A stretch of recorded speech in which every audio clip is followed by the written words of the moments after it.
atau metallic organic framework, dan kita akan bicara tentang sifat-sifat, teknik sintesis dan aplikasi dari material ini. Dan ini adalah contoh material MOF, Metal Organic Framework ini, yang disebut dengan MOF 5 dengan struktur seperti ini. Baik, sasa semuanya ya. Sebuah polimer koordinasi adalah polimer anorganik ataupun organologam yang mengandung metal center. Kationnya adalah metal center sebagai pusat logam yang terhubung dengan organik ligan. Jadi dalam ilmu kimia koordinasi kita mengenal namanya senyawa koordinasi. Apa itu? Yaitu ikatan koordinasi, ikatan kovalen koordinasi antara atom pusat logam-logam, ion-ion logam ya, dengan ligan. Nah, ini juga demikian. Cuma sekarang kebetulan bentuknya dalam bentuk polimer begitu ya. Jadi intinya adalah sebuah senyawa koordinasi. Dulu kita punya macam-macam senyawa koordinasi ya, kalium heksasionoferat ya. Itu contoh dari cyanoferat. Itu adalah contoh dari suatu ion koordinasi ya. Ion dengan ikatan kovalen koordinasi. Atom pusatnya adalah Fe kalium heksasionoferat. Cyano itu adalah sebagai ligannya. Dan sekarang intinya adalah dalam polimer kita ini, yaitu sebuah jenis polimer yang dibangun oleh atom pusat suatu ion logam dengan ligan-ligan. Nah, begitu ya. Dan nanti juga ada kemudian solvent ataupun counter ion. Solvent tempat dia dilarutkan, dan juga kemudian counter ion yaitu sisa-sisa ion yang dipakai dalam proses reaksi. Itu mereka ini akan membentuk struktur yang disebut dengan polimer koordinasi. Begitu ya. Dan untuk proses membentuk susunan seperti ini, itu dia melakukan dengan cara self assembly, penataan dirinya secara mandiri, secara swadaya ya, berdasarkan kepada kemampuan diri sendiri ya, tanpa bisa kita atur dengan persis, dan juga melalui proses kristalisasi. Begitu. Dan Anda bisa lihat sekarang sebuah atom pusat metal ion di sini. Ini dia sekarang ya. Dan kemudian ini adalah ligan. Saya lambangkan dengan ini, sebuah balok seperti ini. Ini adalah ligan. Dan kemudian dia berikatan dengan ikatan kovalen koordinasi. Nah, inilah dia ikatan kovalen koordinasi antara dia dengan ligan sekarang, atom pusat dengan ligan. Dan kemudian dia bentuk sebuah bentuk yang tidak selesai. Jadi kalau dulu kita hanya mengenal senyawa kompleks, satu atom pusat mungkin sekian buah ligan. Tapi sekarang tidak. Antara satu atom pusat ternyata berikatan pula dengan ligan yang lain. Nah, ini contohnya sekarang ya. Ini atom pusatnya berikatan dengan ligan. Atom pusat berikatan dengan ligan. Nah, seperti ini terus membuat struktur yang mungkin seperti ini, atau mungkin seperti ini, dan kalau banyak maka namanya udah menjadi polimer sekarang. Kalau di sini ya masih seperti sebuah molekul sekarang ya, belum jadi polimer dia. Tapi ini udah menjadi, ini namanya dimer, ini namanya tetramer, dan ini kita sebut dengan oligomer dalam ilmu tentang kompleks ya. Dan tapi ketika sudah membentuk seperti ini, nah ini namanya sebuah polimer lagi nih, polimer. Begitu ya. Jadi inilah bagian tentang bagaimana sebuah senyawa koordinasi yang membentuk polimer. Itu bahasan kita sekarang. Baik, nah intinya sekarang sudah semuanya. Jadi kita bergerak ya. Kemarin kita belajar tentang polisilan, polisiloksan, polifosfaat. Itu kan hanya menggunakan senyawa unsur-unsur non-logam. Unsur-unsur non-logam kita pakai untuk membentuk polimer. Nah sekarang kita sudah masuk kepada unsur non-logam, khususnya adalah logam transisi, di mana dia mampu berikatan kovalen koordinasi. Baik, nah semuanya kita kemudian mempunyai sebuah logam ion logam. Saya lambangkan dengan bola-bola warna biru ini, kemudian ligannya saya lambangkan dengan ini.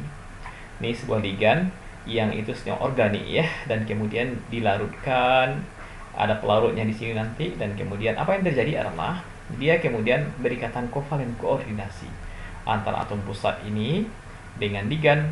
Nah, kemudian ligannya juga berikatan lagi ujungnya dengan atom pusat yang lain.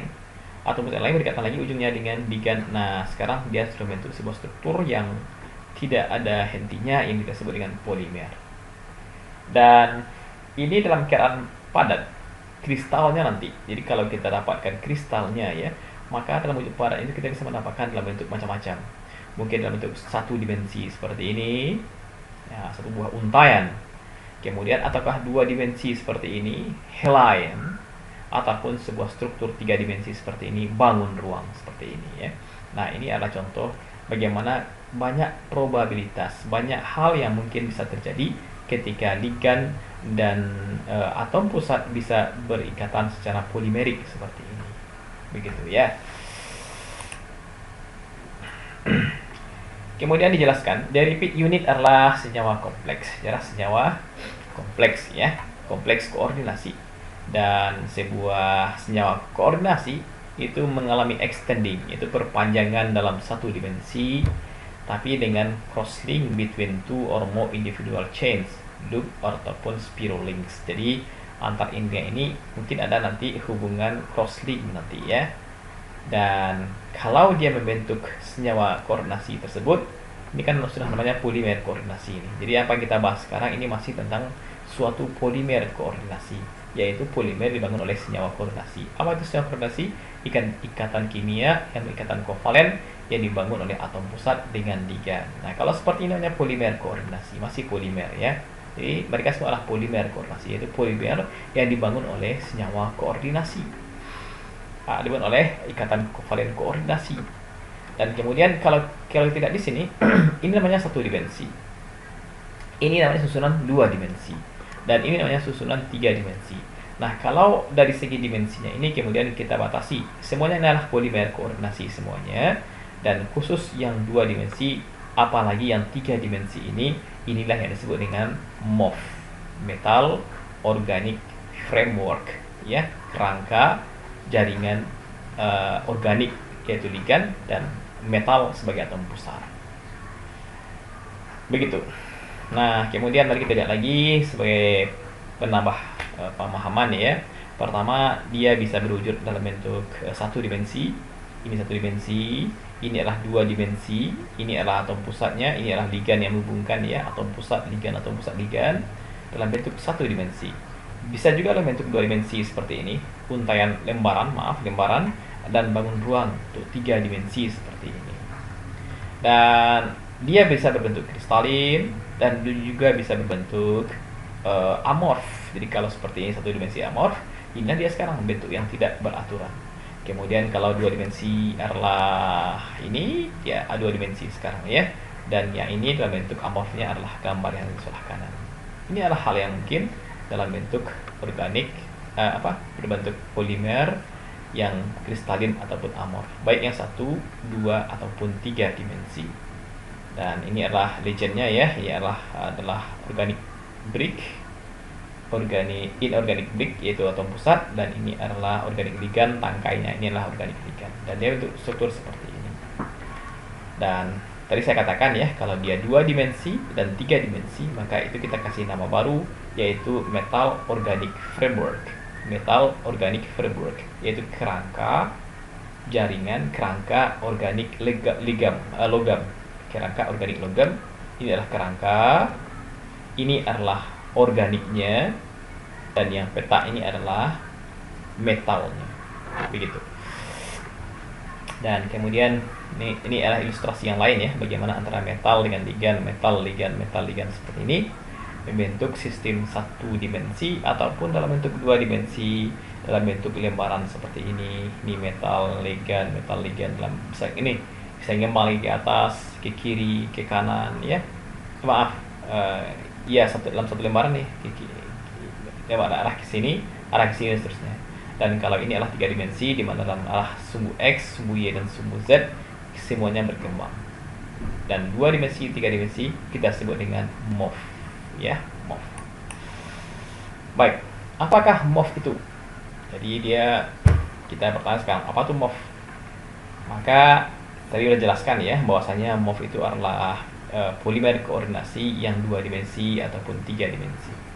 Sebagaimana polimer, maka MOF, Metal Organic Framework, itu adalah sekumpulan dari material dengan million of variation for different application. Jadi ternyata total semuanya jumlah variasi dari MOF ini banyak sekali. Jadi polimer anorganik yang bernama MOF ini itu jumlahnya ya variasinya bisa jutaan. Bahkan sekarang ada simulasi komputer yang bisa orang melakukan simulasi memprediksikan bagaimana bentuk MOF dengan jalan simulasi komputer. Jadi orang komputasi kimia melakukan itu. Dan kemudian different application. Nanti kita lihat apa saja aplikasi dari MOF ini. Dan mereka dia composed of repeating unit of small structure ya. Dan mereka dibangun oleh unit-unit berulang yang merupakan struktur yang kecil ya. Dibangun oleh metal dan ligan tadi. Kemudian unlike polymer that grow in one only direction, maka MOF dibangun oleh kristal dalam semua direction. Jadi kalau polimer ya mungkin hanya satu dimensi, tapi MOF kita batasi adalah suatu kristalen dalam bentuk seluruh direction, yaitu sumbu X, sumbu Y, dan sumbu Z. Nah, begitu ya. Kemudian siapakah yang menemukan MOF? Ini histori lagi nih. Siapa yang menemukan MOF? Maka yang menemukannya adalah seorang Kuwait. Orang Kuwait. Kuwait itu negara Timur Tengah ya, di dekatnya Saudi Arabia sana, di Irak, dan bernama Umar Yagi. Ini dia Umar Yagi sekarang. Ini Umar Yagi pada tahun 1990-an. Nah, dia menemukan ini dan kemudian dia membuat sebuah artikel Design and Synthesis of Exceptionally Stable and Highly Porous Metal Organic Framework. Nah, dia sekarang mengenalkan istilah Metal Organic Framework. Dia memberikan nama untuk material yang berhasil dia sintesis tersebut dengan Metal Organic Framework. Dan waktu itu, kenapa menarik sekali? Karena ada sifat poros. Jadi material ini sangat berpori. Sangat berpori. Nanti semuanya kita akan belajar tentang zeolit insyaallah ya. Zeolit adalah material yang juga seperti MOF ini, dia mempunyai pori. Pori-porinya banyak. Tapi beda antara zeolit dengan MOF adalah kalau zeolit orang udah stuck, stuck itu adalah buntu, tidak bisa dikembangkan lagi dan banyak hanya bisa diambil dari alam ya. Dan kemudian hanya sekian puluh zeolit yang berhasil dibuat orang dan ataupun diisolasi ya. Tapi ketika kita berbicara tentang MOF justru unlimited, bisa dikatakan unlimited, bisa kita buat beragam jenis metal organic framework. Beragam jenis variasi, kita variasikan molecular composite, kita variasikan ligan, kita variasikan bilangan koordinasinya, kita variasikan solvent, semuanya adalah variabel-variabel yang kelak akan membawa kita kepada hasil MOF yang berbeda. Begitu ya. Dan karena capaiannya luar biasa. Nah, beliau ini orang Kuwait tapi jadi profesor di Amerika ya. Dan kemudian dia mendapatkan King Faisal Prize. Ini Raja Salman Saudi Arabia sedang menganugerahkan King Faisal Prize. Kalau Anda pernah mendengar istilah Nobel Prize, hadiah Nobel, itu hadiah Nobel untuk para ilmuwan-ilmuwan tersohor di dunia ya atas temuan-temuannya. Dan kemudian kalau King Faisal Prize ini sama untuk para ilmuwan-ilmuwan juga, tapi hanya untuk dunia Islam ya, ini untuk dunia Islam. Dan kemudian Profesor Yagi ini mendapatkan ini. Kalau orang Indonesia juga ada yang dapatkan King Faisal Prize ini, yaitu dosen, dia tuh orang kampung saya.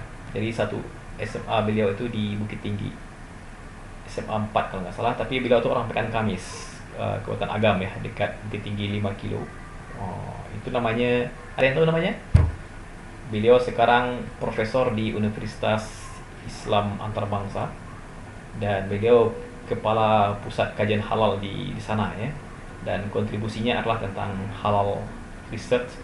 Dia tuh fokus tentang riset halal, dan karena hebatnya temuannya dia diangkat jadi profesor di Universitas Islam Antarbangsa. Dia tuh alumni IPB Bogor.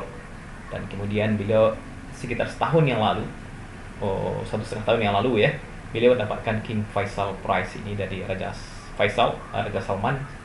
Dan beliau adalah orang hebat, orang Indonesia aslinya tapi bekerja di Malaysia. Begitu ya. Jadi Malaysia yang dapat nama, padahal beliau itu orang Indonesia. Jadi ini sebuah capaian yang luar biasa, dan ini adalah contoh dari orang yang mendapatkan ini. Sekarang namanya Yagi.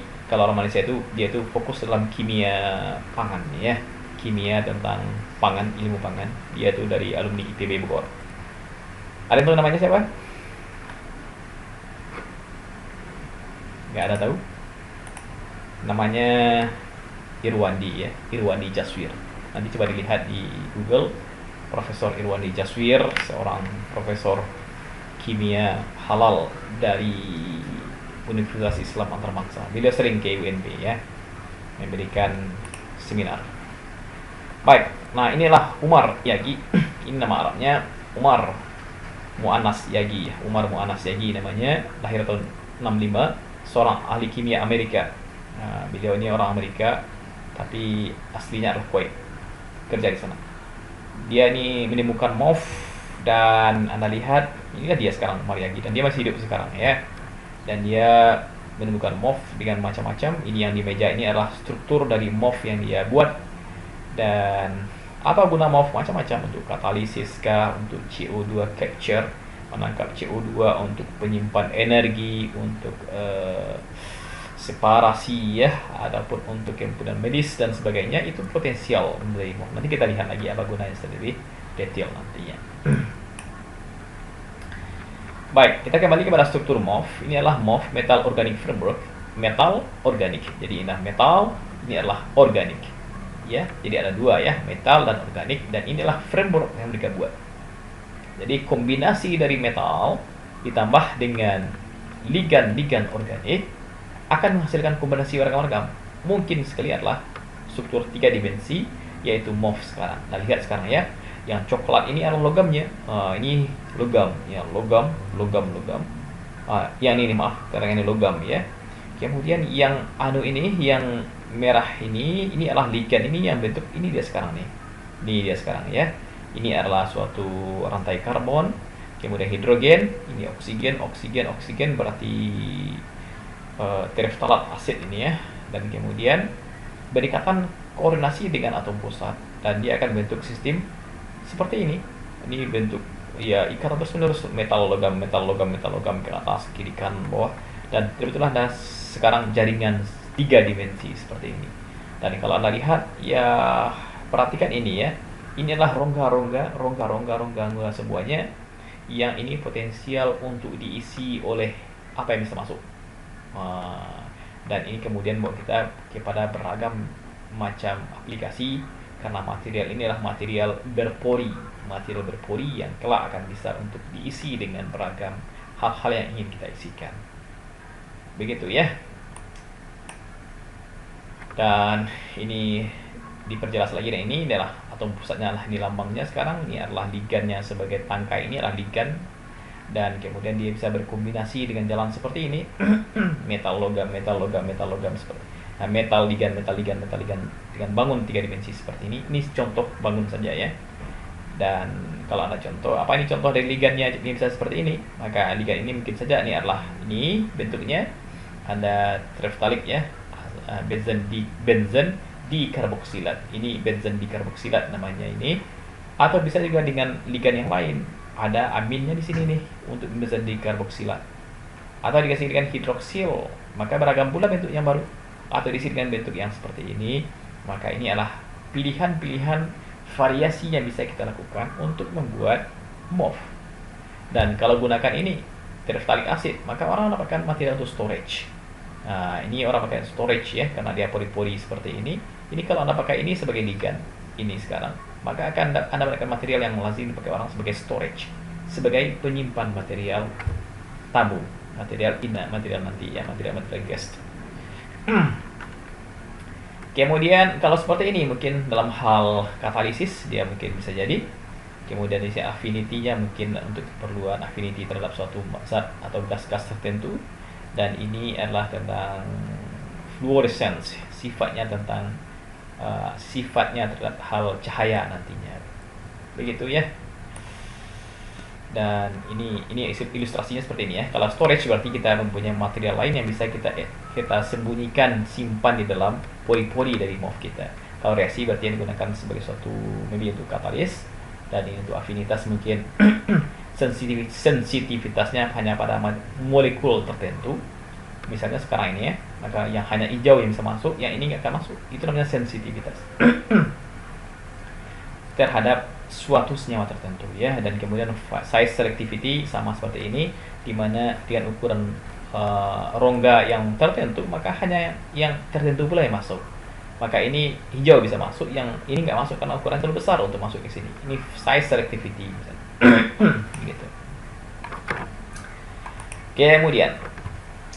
Kemudian MOF itu dibangun oleh metal ion dan organik ligand yang terhubung dengan, dimana organik ligand itu terhubung kepada atom pusat bersama membentuk sebuah susunan yang besar.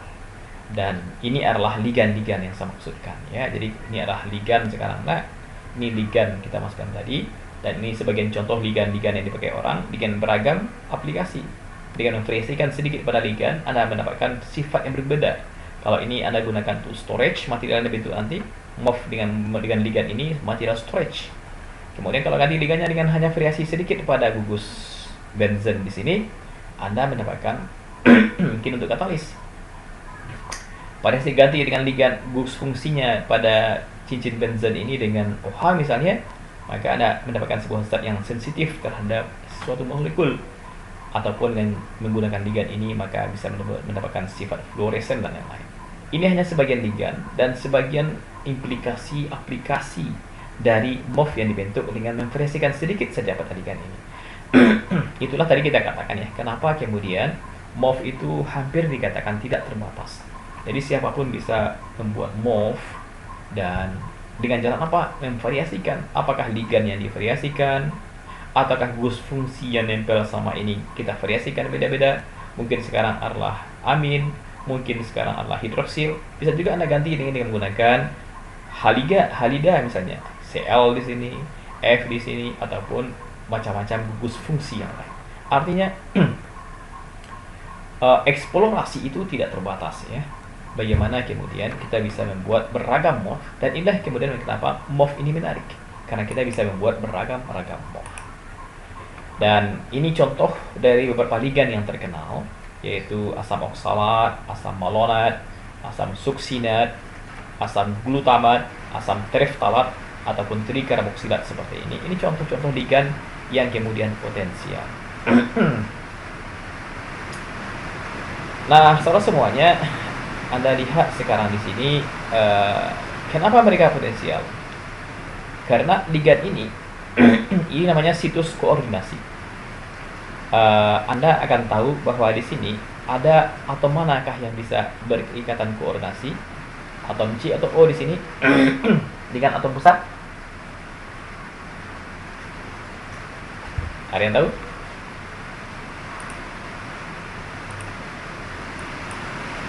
Ya. Oh, betul ya. Kenapa O? O nafis. Kenapa O nafis?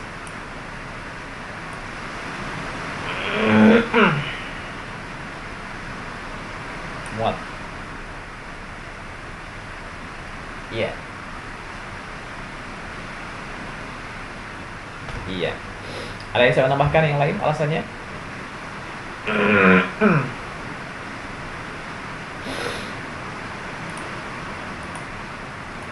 Iya. Kembali kepada apa ikatan yang akan dibentuk? Ikatan koordinasi ya. Dia akan membentuk ikatan koordinasi, maka Anda harus memastikan ada yang bisa berkoordinasi. Begitu kan? Jadi kalau atom pusat tidak punya apa-apa, maka ligan harus punya apa-apa. Apa yang dipunya oleh ligan? Lone pair, pasangan elektron bebas. Itulah kemudian yang akan digunakan sejak berkoordinasi dengan yang nggak punya pasangan elektron bebas, yakni atom pusat.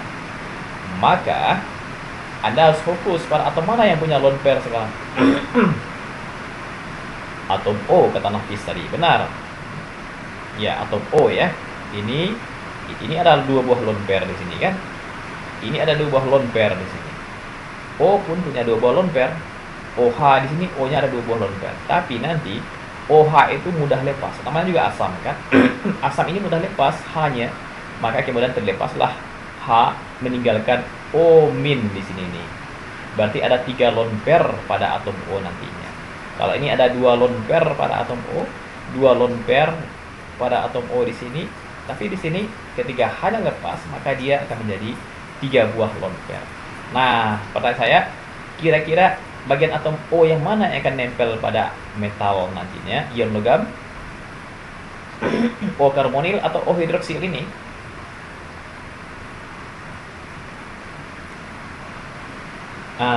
Betul, betul sekali ya. Alasannya adalah kan dia lebih banyak punya elektron, ya enggak? Pada O- ini ada 3 pasang elektron, sementara pada O ini hanya 2 pasang. Maka otomatis nanti kalau dia berikatan kovalen koordinasi dengan suatu atom logam, ion logam, maka nempelnya pada atom ini.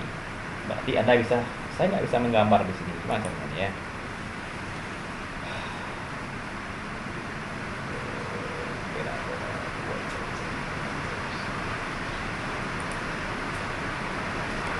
Nggak bisa.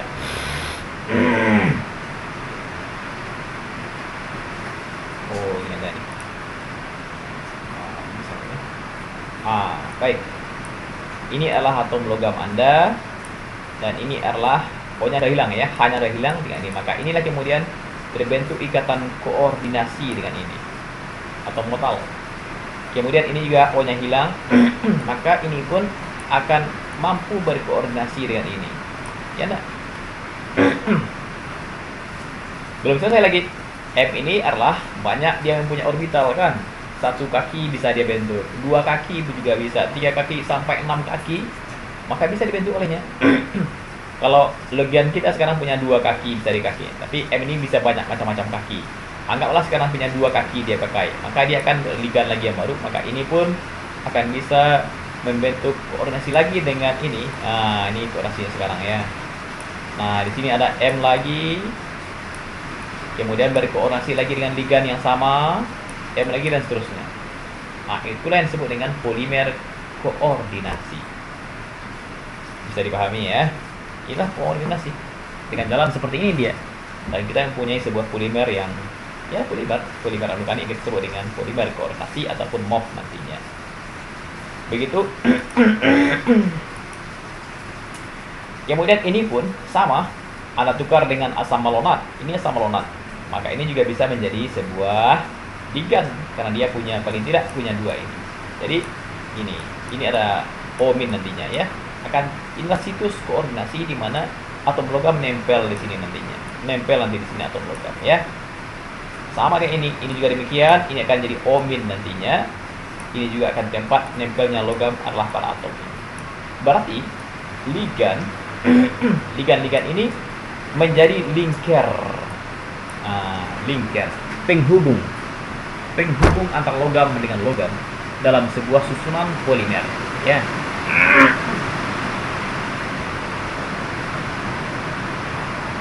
Sekarang sedang hujan di sini, apakah suara saya masih jelas terdengar? Enggak, masih jelas. Oh iya, oke lah. Baik. Nah, kemudian ini adalah asam glutarat. Anda ganti dengan yang lain ya. Maka sama, dia mempunyai sebuah atom O atau hidroksi di mana O-nya sudah lepas, hanya sudah lepas mengikat O-, dia akan bentuk menjadi linker nanti, jembatan. Ini jembatan nanti. Ini adalah linkernya, jembatan membuat link yang menghubungkan antara satu atom pusat dengan atom pusat yang lain.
Ya, semoga masih terdengar suaranya ya. Jadi ini kita punya asam tereftalat juga demikian. Ini asam tereftalat. Anda lihat sekarang dia mempunyai banyak malah ya. Ini ya, ini bisa dipakai dulu. Secara teori bukan hanya OH yang bisa dipakai, ini tentu juga bisa karena ada lone pair di sini. Ini ada lone pair di sini, lone pair di sini. Pokoknya selagi ada lone pair, maka secara teori dia bisa digunakan untuk berkoordinasi, begitu ya. Dan kalau Anda lihat sekarang, saya punya ini, dan punya benzen, ya. Ini adalah alkyl, ini juga. Dan kelebihan dari benzen ini adalah dia lebih kuat. Nah, kalau dia inilah benzen dibandingkan ini, maka ini lebih kuat benzen ini, begitu ya. Jadi kalau kita nanti membuat struktur MOF, maka menggunakan asam tereftalat sebagai linkernya, maka praktis lebih stabil dia ya, lebih stabil ya. Dan juga asam trikarboksilat. Dan kalau tidak sekarang, maka ini bisa sebagai linker, bisa sebagai tempat koordinasi, maka beragam lagi. Ini sudah nempel sama M nantinya, ini bisa nempel sama M metal nantinya ya, ini pun bisa nempel sama M metal, dan akhirnya kita mempunyai banyak kemudian variasi dari senyawa koordinasi, polimer koordinasi MOF yang nanti akan kita bisa buat. Kita lanjutkan ya.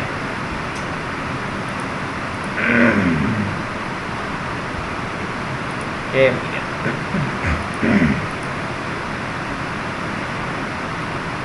apa nih? Selain dari berbasis dikarboksilat, ini kan berbasis dikarboksilat ya. Ini berbasis dikarboksilat. Nah, sekarang juga ada yang berbasis azola. Ini azola namanya. NN ya, ini azola namanya. Ini juga ada yang berbasis azola. Contoh 1, 2, 3 triazola. Kemudian pirodiazola seperti ini. Ini juga contoh linker yang lazim dijumpai dalam MOF. Baik. Kemudian pertanyaannya, atom manakah yang akan berkoordinasi dengan atom logam nantinya pada struktur azola ini?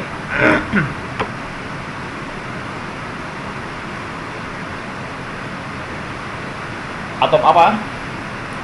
Sini. Iya, betul ya. Karena di sini ada lone pair. Di sini juga ada lone pair, tapi Anda fokus kepada di sini nantinya ya. Ini akan lepas nantinya. Sekarang dia ada punya satu lone pair. Ketika ini pergi, inilah lone pair nanti. Maka ini sangat lebih potensial untuk berkoordinasi nantinya. Walaupun ini juga bisa, ini pun bisa. Ini pun demikian, pirodiazola, N seperti ini, maka N di sini, ini lepas meninggalkan sebuah lone pair. Ini pun juga ada satu lone pair, ini punya satu lone pair, maka ini pun bisa sebagai ligan. Maka kalau nanti ada metal, maka metal bisa nempel di sini. Kalau ini ada metal pun akan nempel di sini. Kalau seperti ini mungkin metalnya nempel di sini ada nempel metal, dan di sini pun metal pun bisa nempel.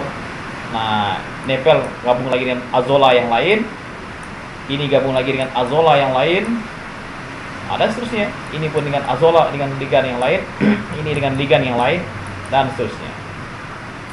Sehingga dia bisa bentuk sebuah bentuk yang besar ya, bentuk polimerik yang kita sebut dengan MOF tadi. Begitu. Ini di antara contoh linker yang terkenal. Jadi berbasis karboksilat ya, berbasis karboksilat seperti yang tadi kita lihat, ataupun berbasis kepada azola yang tadi sekarang kita lihat di sini. Begitu ya. Begitu ceritanya ya.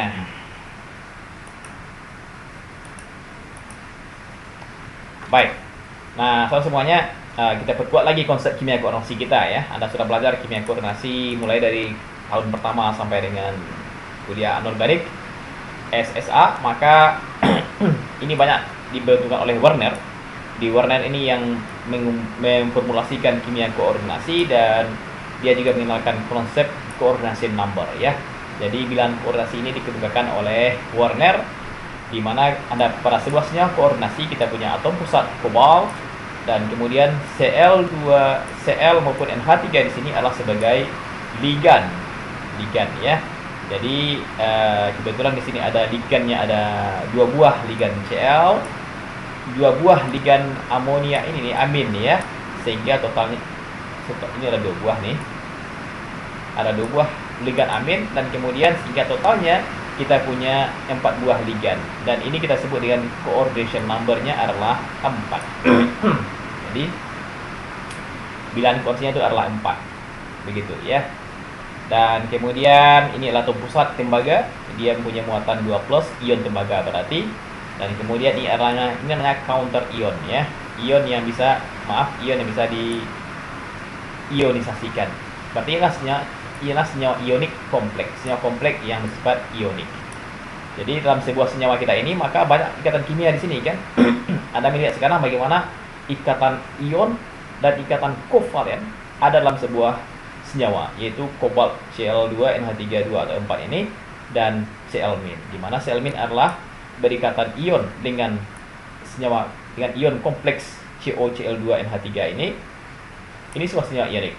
Dan sementara pada anionnya sendiri sama kationnya sendiri, suatu kation kompleks ini dibangun oleh ikatan kovalen dan ikatan kovalen koordinasi.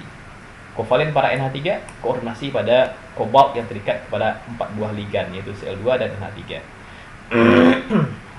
Begitu ya. Itulah konsep kimia koordinasi yang Anda pelajari selama ini bertahun-tahun. Dari basic inilah kemudian orang mengembangkan. Jadi apa yang spesial pada senyawa koordinasi? Kan begitu kan.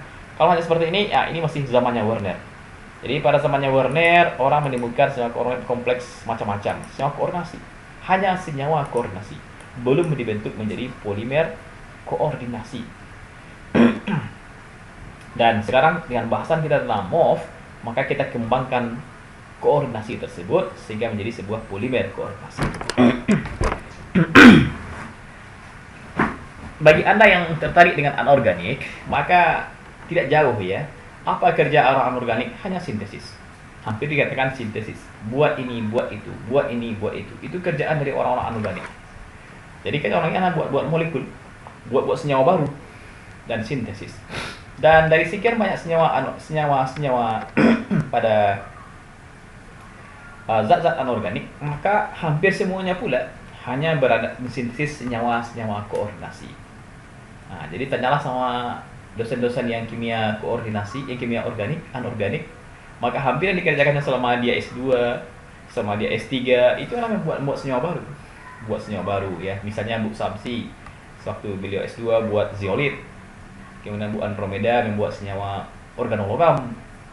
Kemudian Pak John Effendi membuat silan, ya polisilan yang kemarin kita pelajari ya. Kemudian dan lain-lain. Jadi hanya buat senyawa koordinasi. Jadi yang senyawa koordinasi ini pun sudah tidak terbatas. Cukup banyak sekali yang dibuat orang. Dan kemudian ditemukan pula ternyata namanya polimer koordinasi.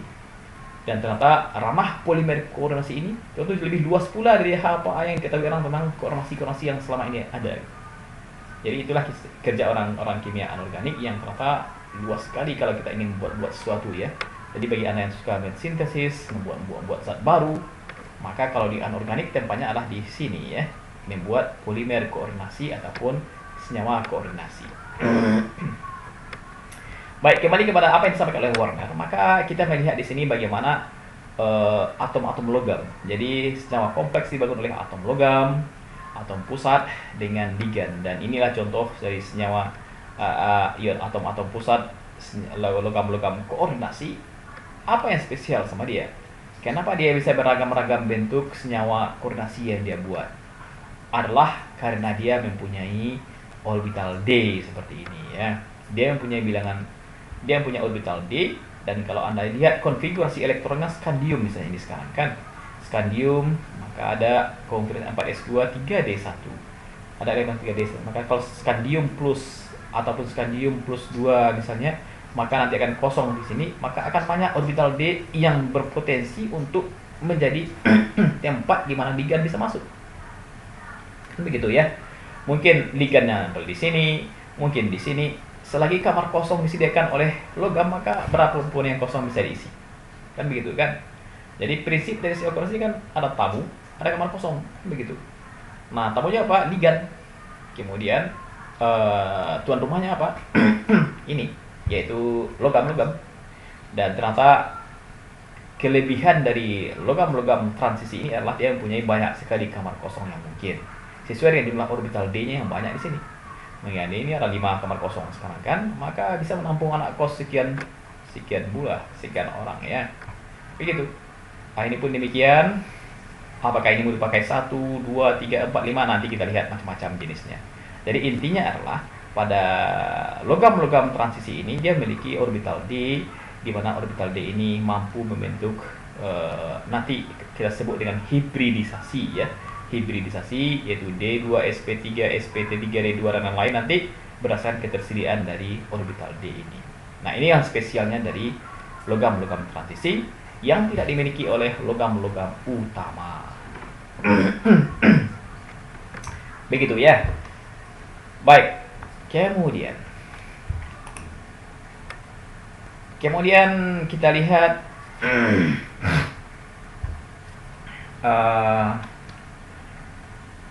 iya. Nah, ini contohnya sekarang ya. Nah, sekarang contohnya saya ambil sekarang tembaga. Ingat tembaga yang mempunyai atom 29. Nomor atomnya ini adalah konfigurasinya 4s1 3d10 seperti ini. Ketika dia menjadi ion tembaga 2+, maka 2 elektron lepas, tinggallah ini. Nah, ini sekarang ya. Ini lepas. Ini kemudian lepas. Nah, cuma ini dia bisa pergi ke sini. Salah satunya mungkin ini yang pergi ke sini. Ya, terserah ya. Dan kemudian sehingga apa yang terjadi adalah dia punya kamar kosong 1, 2, 3, 4 dan kemudian dia mengalami pencampuran orbital. Dicampur orbital ini sehingga membentuk apa yang disebut dengan D2 DSP2. Sebuah orbital baru, sebuah kamar kosong baru, kamar yang sudah direnovasi. Nah, ini kan orbital hibrid ini kan sama dengan kamar yang direnovasi itu sebenarnya ya. Bangun yang direnovasi membentuk bangun baru, yaitu berbentuk DSP2. Dan kebetulan DSP2 ini adalah tipe rumah yang berbentuk square planar. Nah, segi 4 planar ya. Dan setiap kamarnya ada 4. Nah, ada 4 DSP2. Dan setiap itu bisa diisi oleh 2 pasang elektron dari ligan. Nah, sini dia nempel. Dan kebetulan sekarang NH3 yang isi. Membentuk ion kompleks ini. Ion kompleks sederhana. Dan kebetulan NH3 ini punya berapa lone pair? 1 kan? 1 ya. Pada atom N. Nah, kalau Anda ganti dengan ligan lain yang punya 2 pasang lone pair yang pada atom berbeda, maka kita mendapatkan kompleks polimer. MOF tadi. Ini kenapa NH3 dipakai? Ya, kenapa bentuk senyawa kompleks? Hanya karena ligannya hanya punya 1 kaki. Kalau ligannya punya 2 kaki, seperti karboksilat tadi, maka Anda akan mendapatkan polimer koordinasi. Maka struktur polimerik Anda dapatkan kalau Anda menggunakan ligan-ligan yang 2 kaki, 3 kaki, dan seterusnya. Nah, begitu ya. Jadi itu hanya perkara ligan tipanya. Jadi perkara apakah dia bentuk senyawa kompleks sederhana ataukah sebuah polimer koordinasi atau MOF tadi hanya perkara ligannya, yaitu apakah ligannya punya 1 kaki. Kalau 1 kaki ya selesai, nggak ada lagi terbentuk jaringan polimer.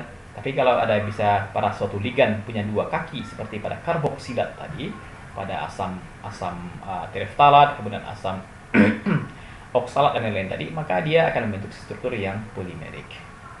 Atom seng pun demikian, atom seng 4s2 sekian ya. Tapi kalau dia seng 2+, maka ini akan lepas. Maka Anda melihat sekarang berapa banyak formasi yang mungkin oleh Zn. Bisa macam-macam sekarang kan. Bisa masuk oleh 1, 2, 3, 4, 5, 6 pasang lone pair bisa masuk ke sini nantinya. Ya, 6 kakak nanti masuk ke sini nih, ke sini ya. Dan akhirnya mempunyai bentuk sp3d2, suatu bentuk yang oktahedral ya, oktahedral nantinya.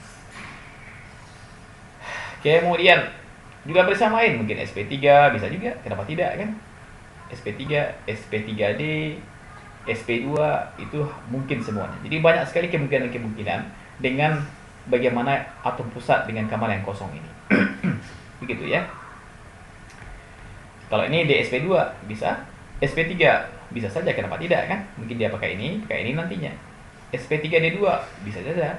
Maka tergantung nanti bagaimana kondisinya dengan ligan, dan akhirnya kita mempunyai kesimpulan bahwasanya variasi bilangan koordinasi dari atom pusat beragam macam, banyak jenisnya, dan ligan pun banyak pula kemudian potensi koordinasinya, yaitu apakah punya dua buah situs koordinasinya ataukah tidak, ataukah tiga dan seterusnya, apakah ada benzennya, apakah cuma alifatik dan lain-lain. Maka membuat formasi ataupun dari atom pusat itu kemudian tidak terbatas. Begitu ya. Masih lama ini ya. Masih lama nih. Kenapa gak berhenti tidak sekarang? Udah lewat 40 menit.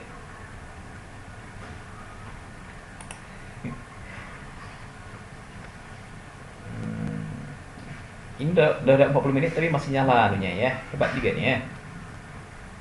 Udah gratis sekarang ya. Baik. Kemudian setelah semuanya kita lanjutkan pada potential application of MOV, yaitu apa guna MOV yang bisa potensial. Pertama untuk separation, untuk pemisahan. Contohnya di mana sekarang? Macam-macam. Mungkin di industri petrokimia ya. Petrokimia itu penting sekali untuk zat-zat yang bisa memisahkan. Untuk memisahkan macam-macam bahan kimia dipakai. Kalau di industri petroleum seperti minyak bumi, maka misalkan bagaimana gugus panjang dari hidrokarbon itu penting sekali untuk misalkan mana yang minyak tanah, mana yang minyak bensin.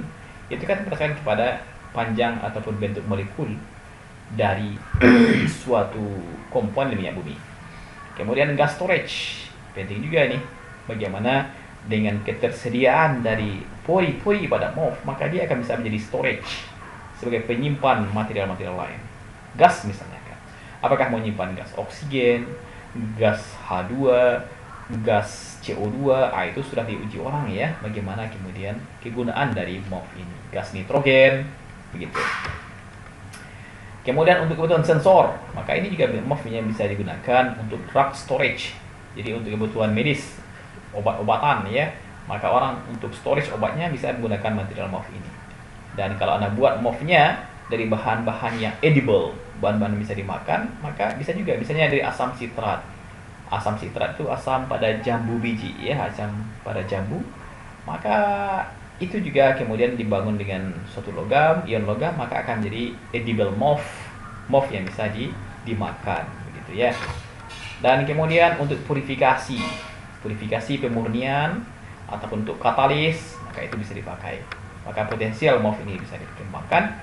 Dan ternyata MOV ini bukan hanya orang anorganik yang sekarang memakainya, tapi juga orang organik juga demikian. Karena dia merupakan perkawinan antara organik dan anorganik. Ligannya organik, kemudian atom pusatnya adalah anorganik. Orang biokimia juga demikian, juga mereka mempelajari tentang MOV. Orang material science, orang-orang yang fokus kepada pembuatan ilmu material ya, ilmu material itu juga kemudian menyinggung tentang MOV, belajar tentang MOV.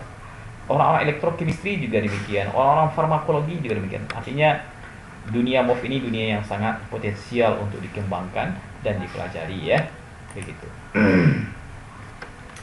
Kemudian apalagi contohnya H2 CO2 separation. Jadi untuk misalkan CO2 dan H2 orang juga bisa menggunakan MOV. Contohnya sekarang ada CO2, ada H2. Ini material, ini MOV saya sekarang nih. Ini MOV saya sekarang, dan yang ini ruang kosong sih sebenarnya ya.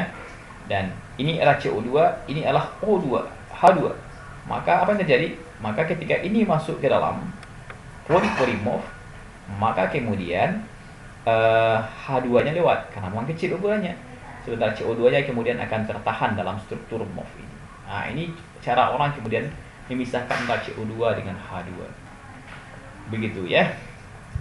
Kemudian apalagi CO2N2 dan CO2CH4 separation ini sudah dilakukan orang di mana dia sukses untuk kemudian memisahkan antara N2 dengan CO2. Ini adalah CO2, ini gas N2 masuk bersama-sama, tapi CO2-nya tertinggal di dalam, N2-nya lewat. Begitu. Sudah masuk CO2 dan CH4. CH4-nya lewat, CO2-nya tertahan sekarang. Maka ini contoh bagaimana kebutuhan separasi itu bisa digunakan menggunakan material MOV. Nah, begitu ya. Kemudian memisahkan heksan isomer. Isomer heksan itu pun bisa dipisahkan sekarang ya, macam sebenarnya. Ini ya, ini adalah heksan.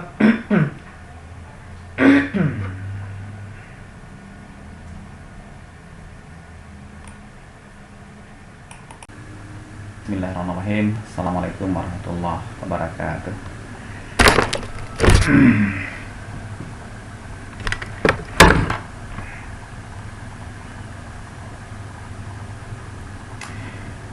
Saudara semuanya, kita melanjutkan pembahasan kemarin kita tentang masih dalam kisaran tentang Metal Organic Framework, dan ini merupakan senyawa ataupun sebuah polimer yang merupakan polimer koordinasi, di mana pendekatan non konvensional untuk membuat polimer.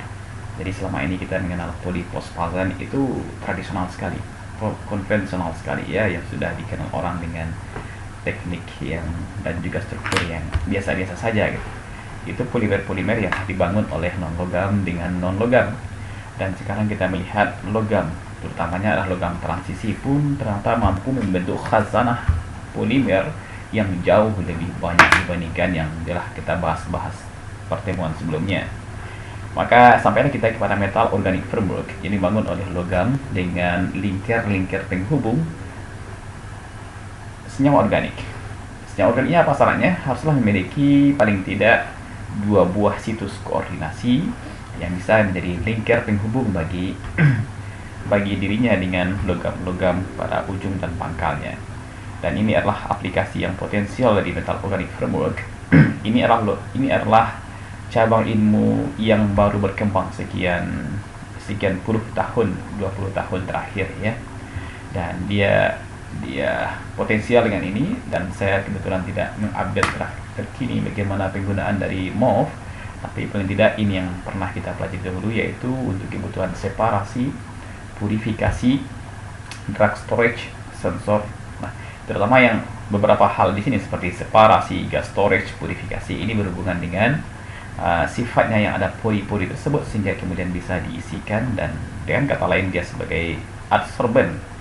Dan kemudian juga dengan katalisis itu pun sangat mungkin. Kenapa demikian? Kalau Anda gunakan logam-logam yang bersifat katalis seperti platina, kemudian kawan-kawan platina ya, osmium, maka dia juga akan bisa berperan sebagai peran katalisis. Begitu. Dan ini wilayah yang relevan dengan kimia organik, anorganik, biokimia, kimia material, kimia dan lain-lain. Baik, kemudian ada ketika awal-awalnya MOF ini dipelajari orang dan itu kemudian sangat banyak orang kemudian memikirkan bagaimana solusi untuk fuel cell. Jadi di antara hal motif orang menggunakan MOF adalah diantaranya, pertama pada awal-awalnya dulu itu adalah bagaimana solusi fuel cell ini bisa diselesaikan. Fuel cell, sel bahan bakar, yaitu sel yang menggunakan bahan bakar hidrogen, di mana Anda punya hidrogen, kemudian Anda punya oksigen, maka bereaksi dia menghasilkan H2O, dan untuk ini kemudian kita dapatkan energi yang kelak digunakan untuk menggerakkan mesin kendaraan bermotor seperti mobil ini ya. Di mobil ini bukanlah mobil yang menggunakan bahan bakar fosil, tapi menggunakan bahan bakar hidrogen, dan itu sangat ramah lingkungan, sangat aman ya, karena tidak ada kemudian CO2 yang dihasilkan. Mobil ini nggak ada bunyinya ya, sangat senyap, sehingga kemudian ini sangat-sangat dinantikan orang gitu. Tapi kemudian muncul persoalan adalah pada persoalan hydrogen storage, karena hidrogen ini merupakan unsur yang kecil, senyawa yang kecil ya, kemudian dia juga bersifat reaktif, dan itu kemudian akan sangat sulit untuk dikendalikan. Dan orang menggunakan beberapa cara ya, diantaranya macam-macam, pendekatan fisika dan pendekatan kimia. Pendekatan fisika yaitu dengan menggunakan tangki yang berukuran bertekanan tertentu. Makin besar tekanannya, makin besar kemudian Anda menyimpan volumenya, mengurangi volumenya. Seperti sekarang tekanan biasa, hidrogen itu hanya mampu disimpan 0,3 gram per liter. Tapi kalau Anda kemudian mempatkan dengan tekanan yang 150 bar, maka bisa 10 gram, tekanan makin tinggi sampai dengan 40 gram bisa dicapai kalau tekanannya 700 bar, tekanan yang sangat tinggi sekali. Cara kedua adalah dengan menggunakan tangki. Jadi kita kemudian tangkinya sudah tangki yang menyimpan seperti termos. Jadi ini tangki yang bisa menyimpan seperti termos, dan kemudian hidrogennya dicairkan. Maka Anda bisa bayangkan kedua cara ini, baik menggunakan tekanan tinggi maupun dengan menggunakan cairan hidrogen, adalah costly, berbiaya tinggi. Kenapa demikian? Kalau untuk mencapai tekanan tinggi tersebut, bisa dibayangkan berapa energi diperlukan untuk mengkompres, menghasilkan tekanan sedemikian tinggi. Susah, mahal itu biayanya. Yang kedua, untuk mencapai liquid, walaupun kita bisa menyimpan sampai 71 gram hidrogen per liter, tapi mendinginkan itu sangat mahal. Jadi ini harus didinginkan hidrogen sampai melewati boiling point-nya, dan itu tentunya akan membutuhkan refrigerator dengan listrik yang sangat mahal ya, karena banyak dipakai begitu. Bayangkan saja kita di rumah, kita punya kulkas, maka kulkas ini yang di antara yang terbanyak untuk mengkonsumsi listrik di rumah, termasuk di ruangan-ruangan. Maka bukan lampu yang mengkonsumsi listrik, bukan apalagi yang lainnya, tapi yang paling konsumsi listrik tinggi itu adalah AC di rumah-rumah. Maka ini hanya untuk mencapai suhu ya 23, 22 derajat kan, 18. Apalagi suhu di bawah 0 sekian jarak ke minus menuju boiling point dari hidrogen di bawah 0, maka ini tentu saja sangat mahal biayanya. Inilah kemudian jadi alasan kenapa hidrogen fuel cell itu tidak ada di pasaran sekarang secara masif. Hanya ada prototype seperti yang saya sampaikan kemarin di Amsterdam misalnya ya, ada bis kota kayak ini. Tapi ini tentunya hanya sebagai model dan belum sampai skala masif. Kemudian orang kimia memberikan pendekatan. Kalau ini cara fisika semuanya, maka cara kimia ada di bawah, di mana kita menggunakan reaksi kimia. Maka ada namanya interstitial hidrida. Jadi logam hidrida yang kemudian di mana isinya space di sini kemudian bisa diisikan oleh hidrogen, tapi ikatan-ikatan kimia ya. Kemudian hidrida kompleks itu pun juga bisa. Kemudian dengan menggunakan metal hidrida ya, contohnya itu juga bisa dipakaikan. Kemudian tapi ini reaksi kimia semuanya ya. Ini reaksi kimia di mana terbentuk persenyawaan antara hidrogen dengan logam-logam ini misalnya. Maka ini kurang lebih tidaklah simple ya.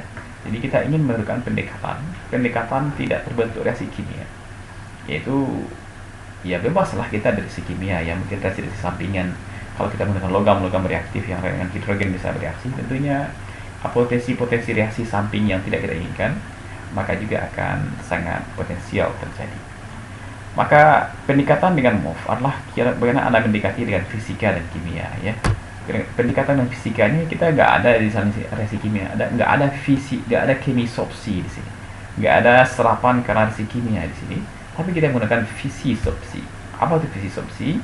Ya, fisisopsi itu adalah adsorpsi yang hanya menggunakan fisika. Jadi dia tidak masuk ke sana dalam hal ikatan kimia seperti dalam metal hidrida tadi, tapi kita menggunakan fisisoption. Fisisoption ini merupakan adsorpsi secara fisika di mana material tamu seperti hidrogen kelak akan masuk kepada space yang ada pada material kita.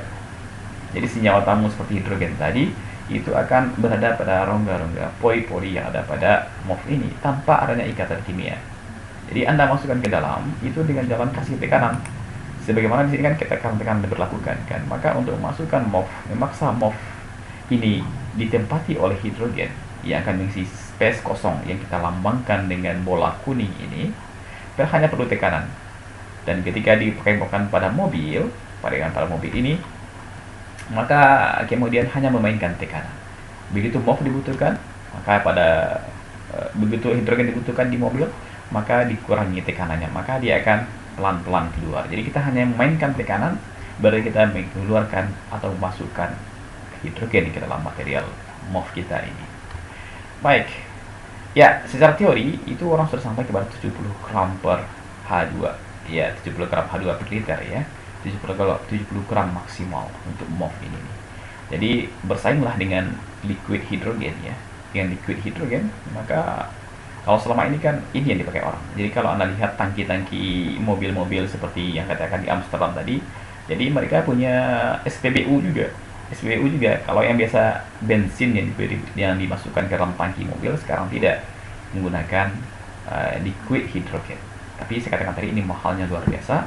Maka ini pun demikian, MOF kita berharap maka kemudian ini bisa, dan ini sudah bisa dicapai orang sampai 70 gram per liter. Jadi sangat prospektif rupanya. Dan kemudian mari kita lihat selanjutnya. Maka inilah kemudian orang membangun material-material MOF. Dan kita lihat di sini, ini contohnya MOF ya.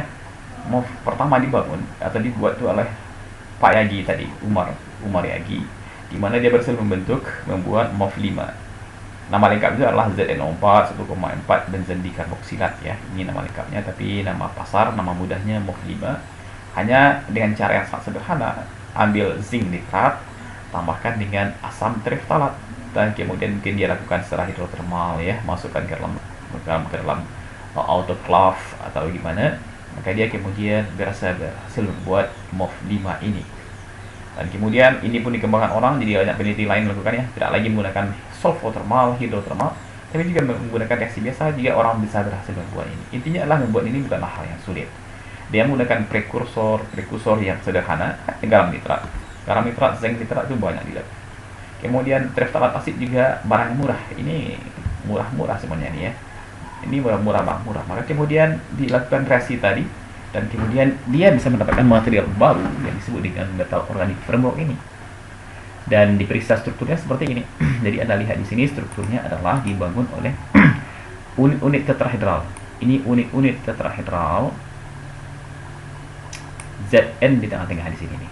Jadi pada bangunan ini, ini bangunannya A ini yang mudah ya. Ini bangunan ini yang merah ini adalah atom oksigen. Ini atom oksigen. Mana Zn-nya? Di tengah-tengah tetrahedral. Nah, yang bulat ini, yang besar ini adalah Zn-nya. Ini atom Zn-nya di sini. Dan kemudian ini ada dua, ada yang sebagai terminal, ada sebagai bridging. Nah, ini mungkin terminal di sini nih. Nah, kemudian yang bridging adalah oksigen yang kemudian juga menjadi tempat hub, pusat tempat bertemunya titik-titik temu dari beberapa tetrahedral ini. Ini kalau Anda lihat di sini berapa nih? 1, 2, 3, 4 ya, 4 tetrahedral dipersambungkan dengan atom oksigen. Nah, kemudian oksigen yang lain maka digunakan untuk berikatan dengan bridging ligand, yaitu asam tereftalat tadi. Ini asam tereftalat ya. Dan kemudian dia berikatan dengan atom oksigen. Jadi atom oksigen ini dia menghubungkan banyak tempat. Menghubungkan dengan Zn, nih Zn-nya menghubungkan dengan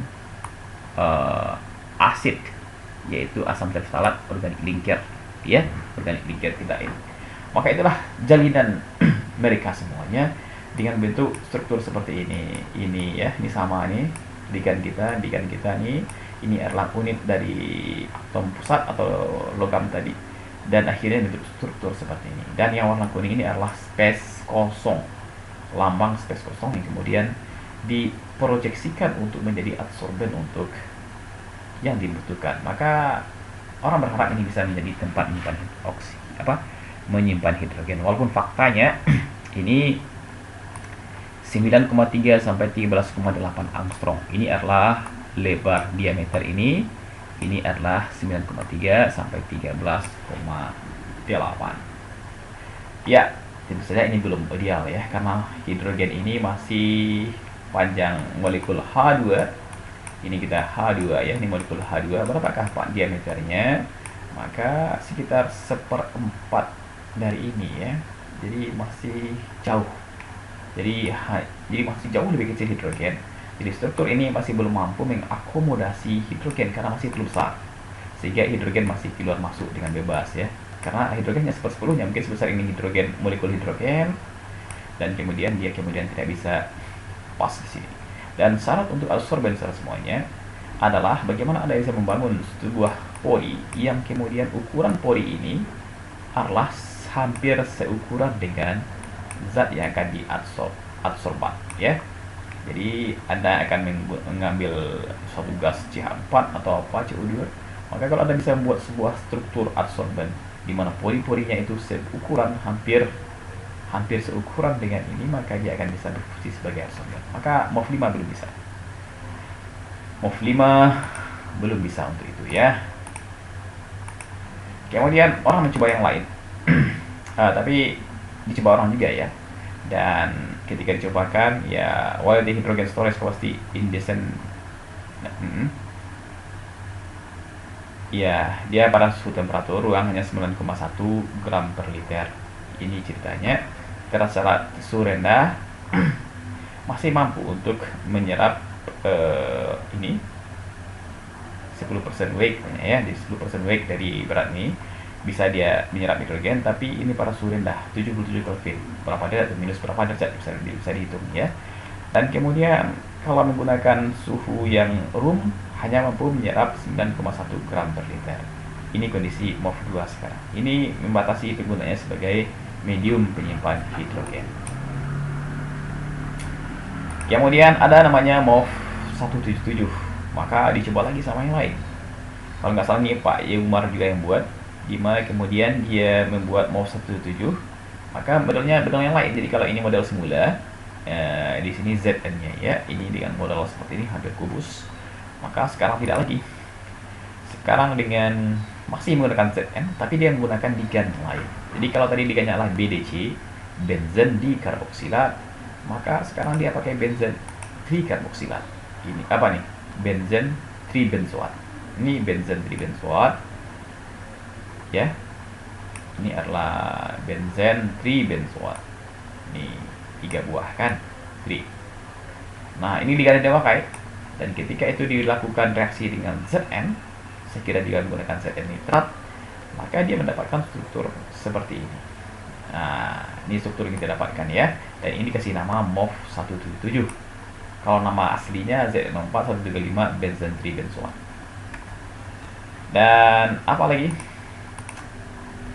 Bagaimana dengan kemampuan dia nyerap hidrogen? Maka kemampuannya itu similar dengan MOF 5. Ya, nggak jauh beda ya, nggak jauh beda dengan MOF 5 tadi dengan harga yang kita lihat di sini. Masih belum terlalu menjanjikan. Di MOF 210 display the little bit higher uptake of H2. Dia bisa ngambil oksigen hidrogen lebih baik daripada MOF 177 dan MOF 5.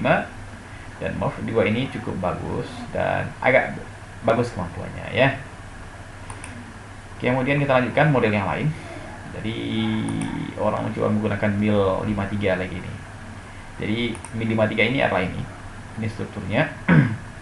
Ini space kosongnya. Dan ini adalah sekarang menggunakan besi lagi. Kalau tadi menggunakan seng sebagai MOF, sebagai atom pusat, maka sekarang dia menggunakan besi. Nah, ini besi itu ada tengah di sini ya. Ini besi ada di sini. Ini besi tengah-tengah dari bangun oktahedral ya. Dan kemudian apa ligannya? Ionnya adalah Bc3+, sementara ligannya adalah benzen dikarboksilat, BDC lagi. Tapi dia memainkan dengan apa nih? DNF, dimetil formamida, suatu solvent. Nah, semuanya ada banyak dalam kimia anorganik. Kalau Anda ingin nanti sintesis anorganik, Anda menjadi seorang ahli kimia anorganik, yang pasti hampir dipastikan Anda akan menjadi seorang yang akan membuat senyawa-senyawa baru, yaitu sintesis anorganik. Maka Anda harus memperhatikan bagaimana banyak sekali variabel-variabel ia akan menentukan produk kita. Contohnya sekarang adalah ini DMF. Jadi DMF ini merupakan prinsip sekali digunakan. Kalau nggak Anda tukar dengan air sebagai solvent, maka bisa jadi ini nggak akan terbentuk. Gantikan dengan aseton sebagai solvent, juga nggak terbentuk. Etanol dan lain-lain, maka ini adalah diantara yang divariasikan dalam sintesis anorganik untuk mendapatkan produk tersebut. Jadi walaupun saya katakan tadi sintesisnya sederhana sekali, ambil metal, ambil ligan, solvent, masukkan kepada autoclave, selesai, produk apa? Iya, sederhana, berbiaya murah, iya, tapi proses ke sana itu yang rumit. Kita butuh ratusan eksperimen bisa jadi. Kita harus melakukan variasi solventnya apa, variasi apanya, molnya berapa, perbandingan molnya berapa. Kemudian kalau menggunakan panas, variasi temperaturnya bagaimana, dan bisa jadi menggunakan reaktan yang sama, prekursor yang sama, tapi berbeda sedikit pada temperatur misalnya, maka produk pun bisa berbeda. Nah, inilah kimia anorganik ya, sintesis anorganik yang memiliki kiat-kiat sendiri ya, dimana sering sekali kita jatuh kepada keberuntungan ya, luck and disluck ya, keberuntungan Kalau lagi beruntung, maka hanya beberapa eksperimen dapat hasil. Tapi kalau dia tidak beruntung, maka ratusan eksperimen jadi sampah semuanya. Baik, salah semuanya ini adalah MIL53, di mana consist of linear chain. Oh, ini MIL53 ya. MIL53 ini adalah logam aluminium. Oh, MIL53 ini logam aluminium. Ini berarti saya salah ngambil gambarnya. Anda tukar ini dengan aluminium berarti ini. Mungkin dia menggunakan aluminium klorida. Kemudian dia akan menggunakan MIL53 tapi logamnya logam aluminium. Yang ada di sini adalah kebetulan logam Fe. MIL53 yang menggunakan logam Fe. Tapi yang dimasukkan di sini adalah MIL53 yang menggunakan aluminium di sini. Baik, strukturnya sama, cuma atom pusatnya berbeda ya. Kemudian saudara semuanya, kita lanjutkan dengan berikut. Ya, metal nitrat dengan dikarboksilat pada kondisi hidrotermal. Hidrotermal saya kira sudah kita bahas dahulu ketika belajar sintesis anorganik. Jadi di antara teknik sintesis. Jadi hidrotermal, kondisi tekanan tinggi pada suhu yang tinggi. Itulah kondisi hidrotermal ya. Kemudian ada lagi yang lain. HQST ini nih, namanya HQST1 dan inilah strukturnya dan digunakan sebagai PV, sensor dan material elektronik. Jadi fotovoltaik sebagai solar cell ini potensial digunakan. Jadi MOF unik seperti saya sampaikan tadi ya, itu menyinggung seluruh aspek. Jadi kalau fotovoltaik selama ini dikerjakan oleh orang-orang dua pilihan, orang anorganik dengan menggunakan silikon, kemudian orang organik dengan menggunakan DSSC dari synthesized solar cell seperti Pak Del sedang kerjakan sekarang, maka material MOF itu juga bisa digunakan untuk sebagai solar cell ya, fotovoltaik sekarang. Kemudian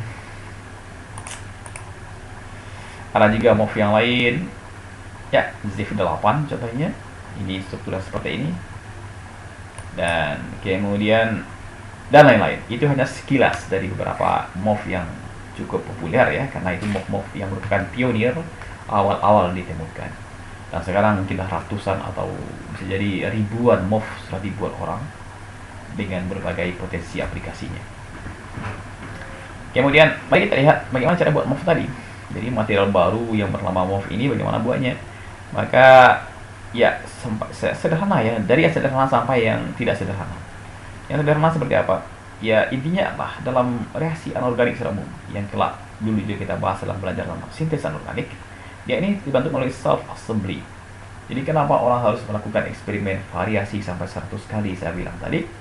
Ada yang hanya beberapa kali. Itu karena kita tidak bisa membuat ini sebagai suatu yang bisa diprediksikan di atas kertas. Karena dia akan menata diri secara self assembly sebagai sesuai kehendaknya sendiri. Jadi kita tidak bisa langsung mendikte kamu ini hasil ini pasti membentuk produk seperti ini, tidak bisa, karena dia melakukan melalui proses self assembly. Dia melalui penataan diri secara swatata diri, self assembly, swatata diri. Jadi kalau Ag akan berikatan dengan ligan kita sekarang, maka apa yang terjadi? Maka kita hanya bisa menskenario-kan dari awal, tapi mengenai produk akhir kita tidak bisa langsung pasti ini akan terbentuk. Kita bisa hanya membuat estimasi, kalkulasi atau mungkin prediksi. Kalau Anda menggunakan Ag, Anda tahu berapa bilangan koordinasi dari Ag kan? Maka kemudian Anda gunakan ligan yang benzen dikarboksilat ataupun dikarboksilat, kalau ini berapa nih? 1, 2, 3, 4 buah situs koordinasi. Mungkin Anda perlu ada 8 buah atau Ag misalnya supaya dia bisa berikatan dengan ini, atau 4 buah Ag. Maka itu kita skenario-kan dari awal. Tapi apakah nanti sesuai dengan prediksi kita? Tidak bisa kita pastikan karena mekanismenya adalah self assembly. Maka ini saya contoh sekarang. Saya punya Ag, saya punya ligan ini nih. Maka kalau dia lakukan ini pada suhu ambient dan tekanan ambient, berarti tekanan lingkungan sekarang ya, maka direaksikan antara Ag plus dengan ini ligan ini, maka produk itu bentuk ini dia bentuknya sekarang. Ini namanya senyawa satu. Kemudian kalau dilakukan pada ambient pressure tapi suhunya adalah 90, ini suhunya adalah 25, ini suhunya adalah 90, maka ternyata produk akan terbentuk adalah ini yang berbeda. Nah, dia di sini kan ini adalah bedanya sekarang ya. Maka ini contoh bagaimana variasi-variasi tertentu pada sintesis anorganik itu kemudian menghasilkan produk yang berbeda. Hanya beda temperatur sekarang kan. Jadi Anda lakukan pada reaksi suhu kamar, tekanan kamar, tapi ini reflux pada suhu Anda setting alatnya heaternya sampai 90, maka ketika reaksi selesai dapat kristal di dengan X-ray ternyata oh ini dia berbeda dengan yang ini sebelumnya. Maka ini contoh bagaimana self assembly sangat menentukan apa produk yang akan kita dapatkan. Dan ini involving crystallization of metal salts with ligand ya. Jadi prinsip dari pembuatan MOF adalah kita hanya menggunakan dua, yaitu logam, garam ya, garam-garam logam, ion-ion logam seperti macam yang saya sebut tadi, dan juga ligan organik. Dan kemudian kita reaksikan, kalau terbentuk kristal itu menunjukkan kita sudah mendapatkan produk yang kita inginkan dan bisa kita karakterisasi.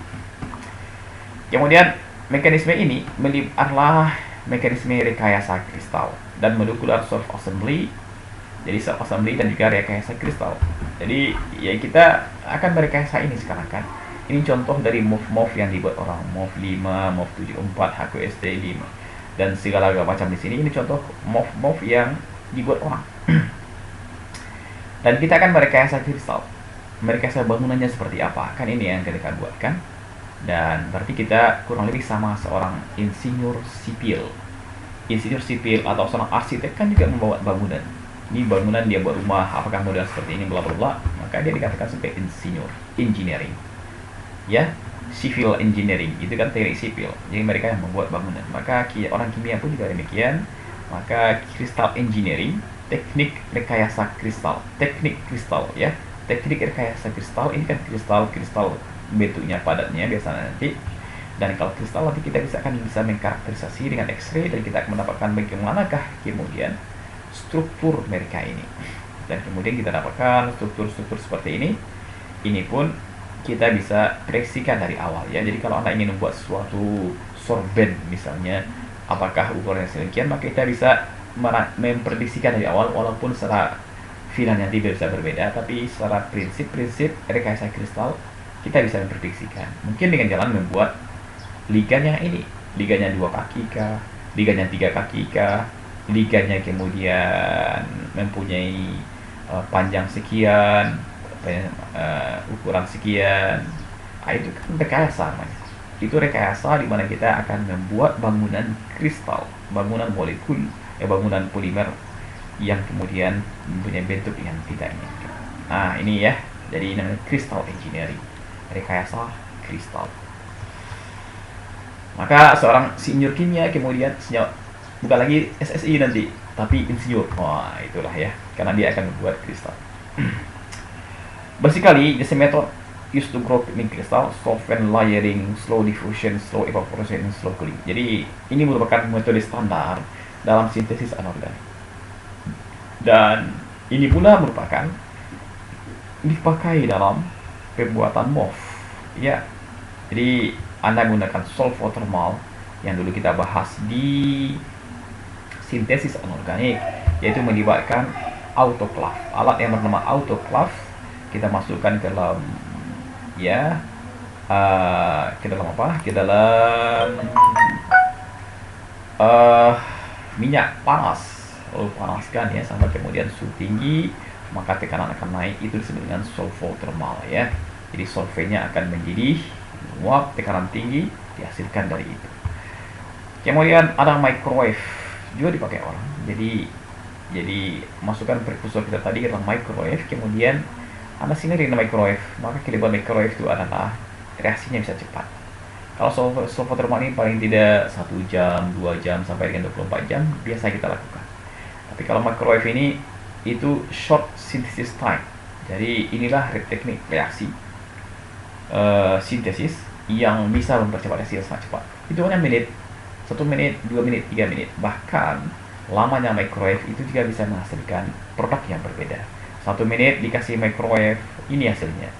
2 menit Ini hasilnya, 3 menit beda lagi. Nah, ini contoh variasi dari microwave yang digunakan dalam sintesis. Nah, itu ya. Jadi bagi Anda yang kerja dengan microwave sintesis di laboratorium sekarang, maka variabel waktu sintesis dengan menggunakan microwave, berapa lama dia nyala, itu adalah variabel yang menentukan produk apa yang akan dihasilkan. Kemudian ada yang namanya mechanical. Apa itu? Mekanis, kimia mekanis. Apa maksudnya? Yaitu Anda campurkan yaitu logam tadi, garam-garam logam dengan ligan, terus diapakan? Digerus. Masukkan ke dalam alu, digerus pakai lumpang seperti gerus biasa ya, lumpang. Maka kemudian reaksi kimia akan terjadi. Ya, kemudian ada sonokimia. Wah, ini juga ada di laboratorium kita ya. Jadi teman-teman yang riset di anorganik sekarang mereka menggunakan microwave dan juga sonokimia. Gunakan gelombang suara, gelombang ultrasonik. Maka akan terbentuk kemudian bubbling yang bisa menjadi kavitasi. Kavitasi ini akan membuat terjadinya ledakan. Jadi akan terjadi kemudian reaksi kimia. Jadi kalau Anda lihat sekarang, termasuk ini ionotermal juga demikian. Ini menggunakan ionic liquid, cairan ionik ya. Jadi garam-garam yang bersifat cair, dia ada namanya ionic liquid. Anda mungkin pernah belajar dalam sintesis anorganik ya.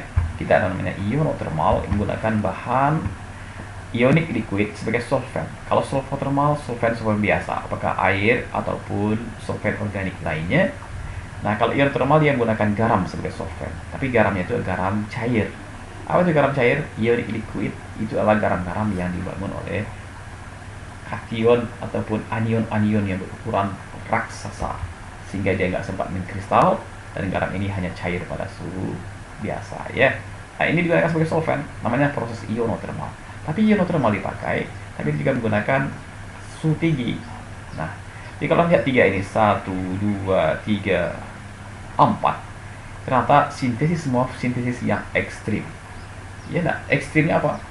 Menggunakan suhu ekstrim tinggi, tekanannya ekstrim, dan juga seperti sonokimia. Secara teori, sonokimia ini suhunya ini tinggi sekali dalam proses kavitasi itu, dan suhu ekstrim tinggi tersebut kemudian memantik reaksi yang tidak biasa ya. Jadi selama ini kenapa MOF itu tidak didapatkan? Ya karena orang reaksinya reaksi biasa saja kan. Paling kan ambil gelas A, gelas B, larutan itu dicampurkan, dilakukan pada suhu biasa, di laboratorium sudah biasa. Tapi ada kondisi-kondisi tidak biasa yang membuat reaksi-reaksi yang biasa tidak terjadi, maka pada kondisi tidak biasa atau ekstrim tadi dia akan terjadi. Seperti itu kita bahas intan misalnya kan. Intan terbentuknya di mana? Di dalam tanah yang dalam, sehingga di sana itu kita temukan tekanan ekstrim dan suhu ekstrim sehingga terbentuklah intan. Nah, itu kan contoh bagaimana suasana ekstrim yang buat yang tak terjadi bisa terjadi. Nah, ini yang membuat itu ya. Termasuk MOF di sini banyak seperti ini kan. Solvothermal kan kondisi ekstrim yang kemudian mampu untuk membuat yang biasa-biasa nggak terjadi menjadi terjadi reaksi kimianya. Kemudian juga ada cara yang lain yaitu elektrochemical ya. Elektrochemical, jadi secara elektrokimia maka juga bisa dilakukan. Jadi elektronnya dikasih dipasok dari luar. Itu kasarnya ya. Itu tentang elektrokimia dipantik dengan bantuan listrik. Itu semuanya ini tentang synthetic method yang kalau Anda ingin lebih paham lagi dikit ya, synthetic organic saya kira lebih detail ya. Because the main method of characterization of coercion polymer is X-ray crystallography, growing crystal of sufficient size and quality is important. Jadi parameter Anda sukses dengan sintesis, teknik sintesis adalah apakah Anda mampu mendapatkan kristal setelah itu. Jadi kalau setelah melakukan macam-macam reaksi ini dengan tekniknya masing-masing, variasi masing-masing, kalau nanti Anda mendapatkan kristal setelah reaksi itu selesai dapat kristal, Anda sukses. Begitu ya. Ini dia. Jadi X-ray crystallography needs crystal of sufficient size and quality. Jadi kalau nanti setelah Anda reaksikan dapat ini namanya kristal. Jadi Anda lihat di dasar gelas Anda, dilihat baik dengan mata telanjang maupun dengan alat dengan menggunakan mikroskop, polarizing microscope ya. Anda ketemu, ini ya kristalnya, dilihat dengan mata seperti ini, dilihat di bawah mikroskop yang ini nih. Nampak kemudian Anda lihat kristal. Kalau ini namanya kristal. Jadi harus dibedakan antara endapan dengan kristal. Kalau endapan, ya mungkin dia amorf, mungkin dia mikrokristalin paling tidak. Tapi terlalu kecil ukuran kristal, maka alat XRD, ini alat XRD nanti di sini ya, dia sedang mainkan alat XRD, ini ada mesinnya di sini, itu tidak akan mampu membaca. Jadi ada di sini sufficient size, jadi ukuran yang sufficient ya sekitar 1 mm paling tidak. Jadi ini 1 mm. Anda dapat kristal-kristal butiran di kristal ini, Anda ambil satu biji maka Anda bawa kepada mesin X-ray maka X-ray kemudian akan membacanya seperti ini. Dia akan tembak dengan X-ray, kemudian akan muncul pola difraksi, kemudian Anda lakukan namanya refinement dengan software komputer, melakukan simulasi macam-macam ya. Ada namanya read fault refinement ya. Ada namanya macam-macam. Jadi di halaman Jesus. Pokoknya mereka menggunakan read fault refinement untuk mendapatkan mengartikulasikan ini nih dengan ilmu kristalografi. Jadi kimia anorganik itu membaca kristal. Apa ilmu untuk membaca kristal? Itu adalah kristalografi. Ini ilmu kristalografi namanya ya. Anda belajar tentang unit-unit sel kemarin ya, pernah belajar unit sel, kemudian A, B, C, kemudian sudut, kemudian alfa, beta, gamma. Kemudian ada baca unit sel, misalnya ortorombik kah, bentuknya monoklinik, kemudian 7 sistem kristal, ya, kubik, XCC, BCC, dan lain-lain. Maka kemudian itu adalah ilmu kristalografi disebut. Dengan ilmu itu kemudian orang membuat, jadi kalau kita gunakan secara hitungan susah ya, maka orang buat program komputer. Program komputer yang digunakan untuk menerjemahkan bahasa-bahasa kristalografi tersebut dalam sebuah program komputer. Nah, ini namanya ilmu kristalografi tersebut dibuat dalam program komputer, dan kemudian komputer yang melakukan hitungan-hitungan semuanya, dan dia akan menghasilkan gambar seperti ini. Begitu ya. Jadi data-data difraksi seperti ini kan menentukan berapa posisi titik-titik ini, jaraknya bagaimana, sudutnya bagaimana, tembakannya bagaimana. Ini kan juga diputar X-ray-nya, kemudian sudutnya bagaimana, kemudian akan berikan gambar. Ya, kita lanjutkan ya. Jadi saudara semuanya, jadi kita lihat di sini ini ya.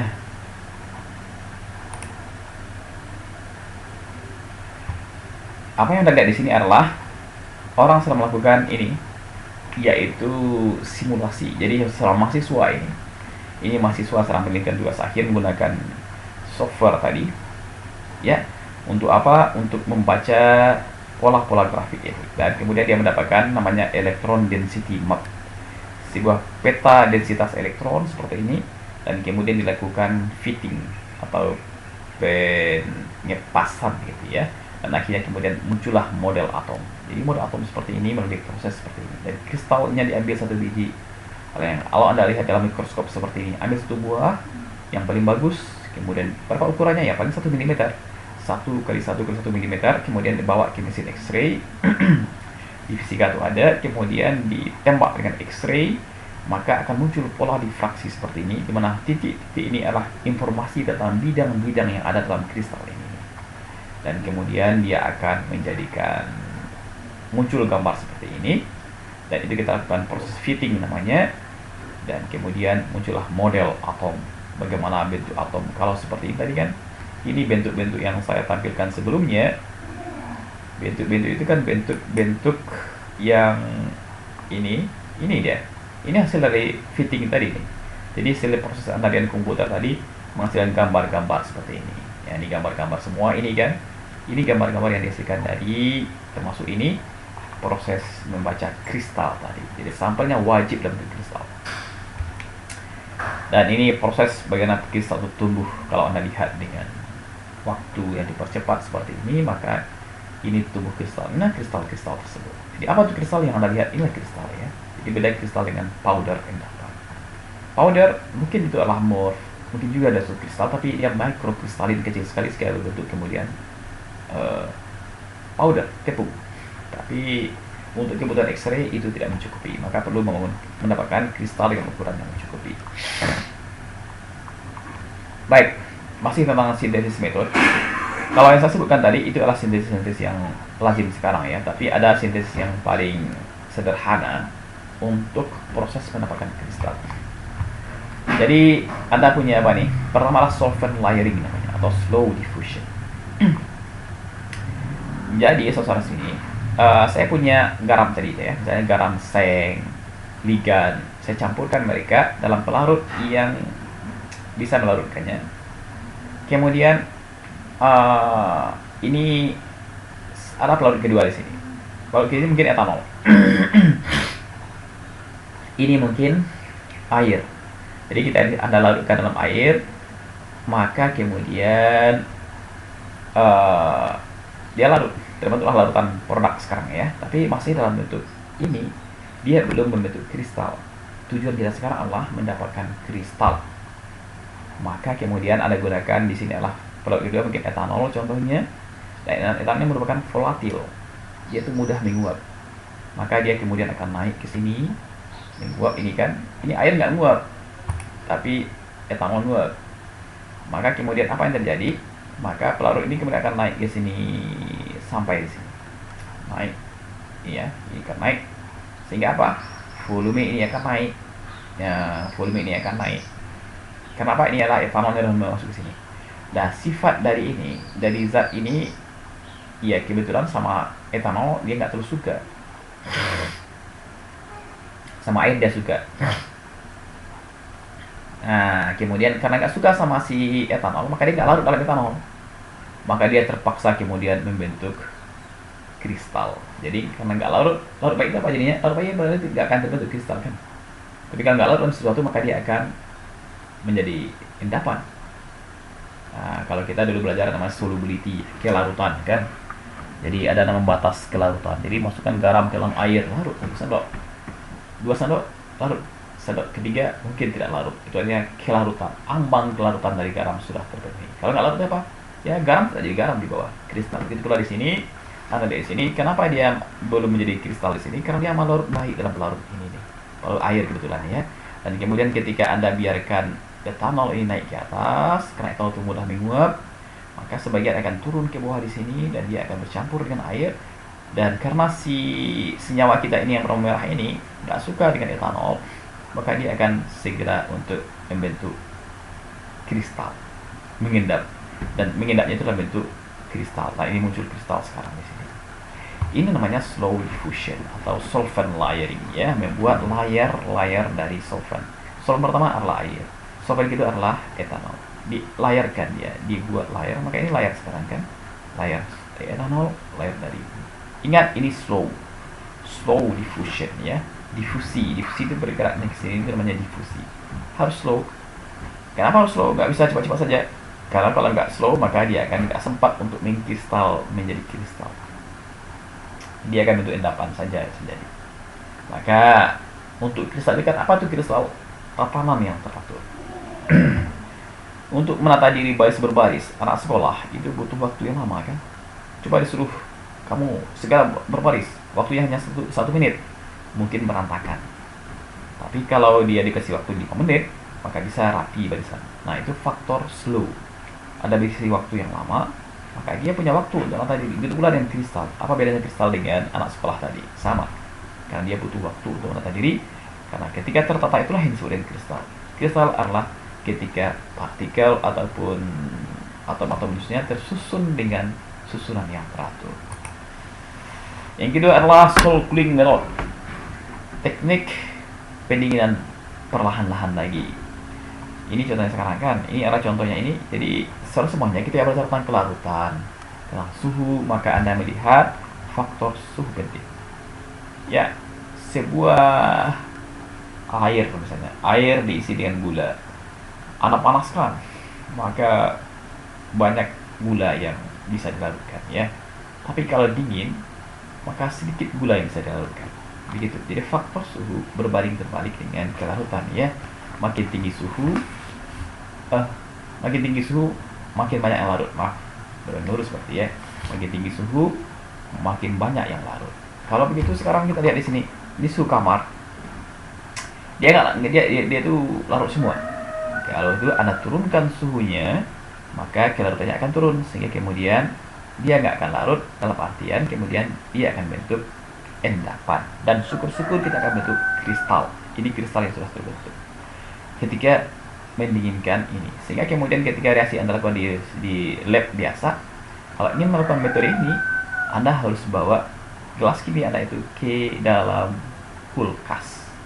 Itu tempat untuk mendinginkan, dan tunggulah beberapa hari, maka nanti Anda akan mendapatkan kristal kalau kita sukses, ya. Kemudian slow evaporation. Jadi baik 1 2 3 ini hanya gara-gara memainkan kelarutan, ya. Ini faktor kelarutan. Nah, slow evaporation juga faktor kelarutan, yaitu apa? Kalau Anda kurangi suhunya, solvent di sini kan ada larutan perlak kita sekarang kan. Nah, kemudian Anda biarkan pelan-pelan, kemudian solvent menguap ke atas. Solvent ini, ya. Solvent ini awal. Ini dikasih lubang kecil-kecil di sini. Ini lubang kecil di sini, ya. Biasa kita menggunakan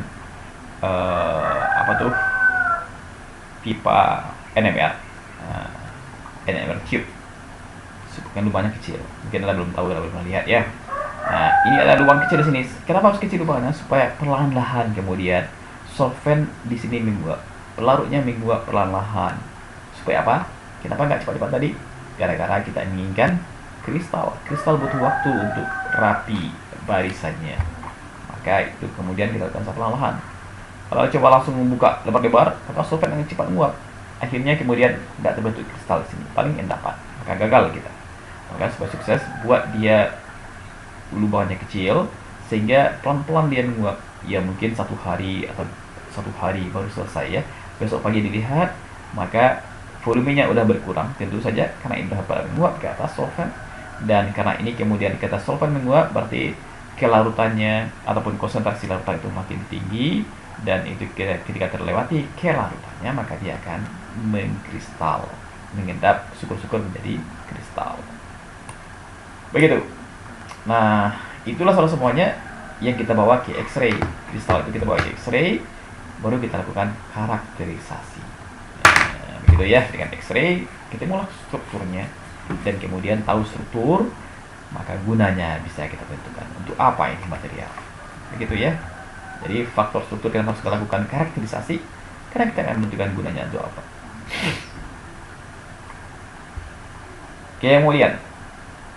Kemudian kita melihat struktur ataupun bahasan tentang bagaimana kimianya MOF tersebut. Jadi kenapa dia bentuk struktur, bentuknya ada seperti kubus, kotak, dan sebagainya. Maka kita akan melihat intermolecular forces dan bonding dalam MOF, ya. Artinya gaya-gaya intermolekular yang ternyata sangat berperan dalam MOF tersebut, sehingga kemudian Anda mendapatkan berbagai ragam-ragam gambar tadi. Jadi ragam tadi ada bentuk seperti bangunan bertingkat dan sebagainya. Tentunya ada gaya-gaya yang memegang itu semua, sehingga bangunan itu tetap intact, tetap dalam keadaan seperti itu. Begitu, ya. Kalau nggak, dia akan runtuh. Nah, apakah yang terlibat? Tentu saja ada di sini ada intermolecular forces, gaya-gaya antar molekul, dan juga ikatan kimia dalam hal tersebut. Anda perlu ingatkan tentang apa itu gaya intermolekular, ya. Dalam kimia itu ada namanya ikatan kimia. Contohnya air dan HOH ini ada ikatan kimia, ikatan kovalen. Ini H2O nih, H2O ini ikatan kovalen.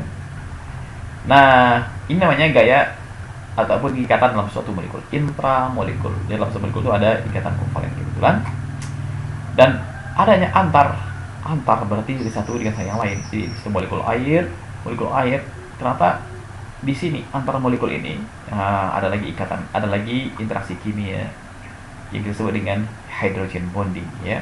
Tapi mengatakan bonding itu kurang pas, tapi karena kuatnya kata orang mengatakan bond, karena itu merupakan gaya antar molekul sebenarnya, gaya tarik antar molekul. Nah, dipol ini akan bersaling saling menarik. Ini gaya antar molekul. Klorin pun demikian, sama. Ada ikatan kovalen antara Cl dengan Cl, tapi Cl dengan Cl sebelah itu ada gaya kimia tarik menarik juga dia, yang disebut dengan gaya dispersi. Begitu, ya. Kalau di sini ada ikatan hidrogen, kalau pada klorin ada gaya dispersi. Dan banyak lagi yang lain yang akan kita bahas, yaitu kalau kasus kita adalah metal ligan kompleks yang dalam MOF ini, maka kita lihat ada 1, 2, 3, 4 apa nih? Gaya-gaya antar molekul yang terlibat. Pertama, gaya van der Waals. Ini gaya van der Waals ya. Kemudian PP interaction. Jadi nanti kita lihat. Kemudian hydrogen bonding, ini gaya hydrogen bonding. Jadi dalam struktur MOF kita tersebut kan dia ada struktur organik tadi kan. Ligan-ligan organik, maka pastilah kemudian ada hidrogen di sana.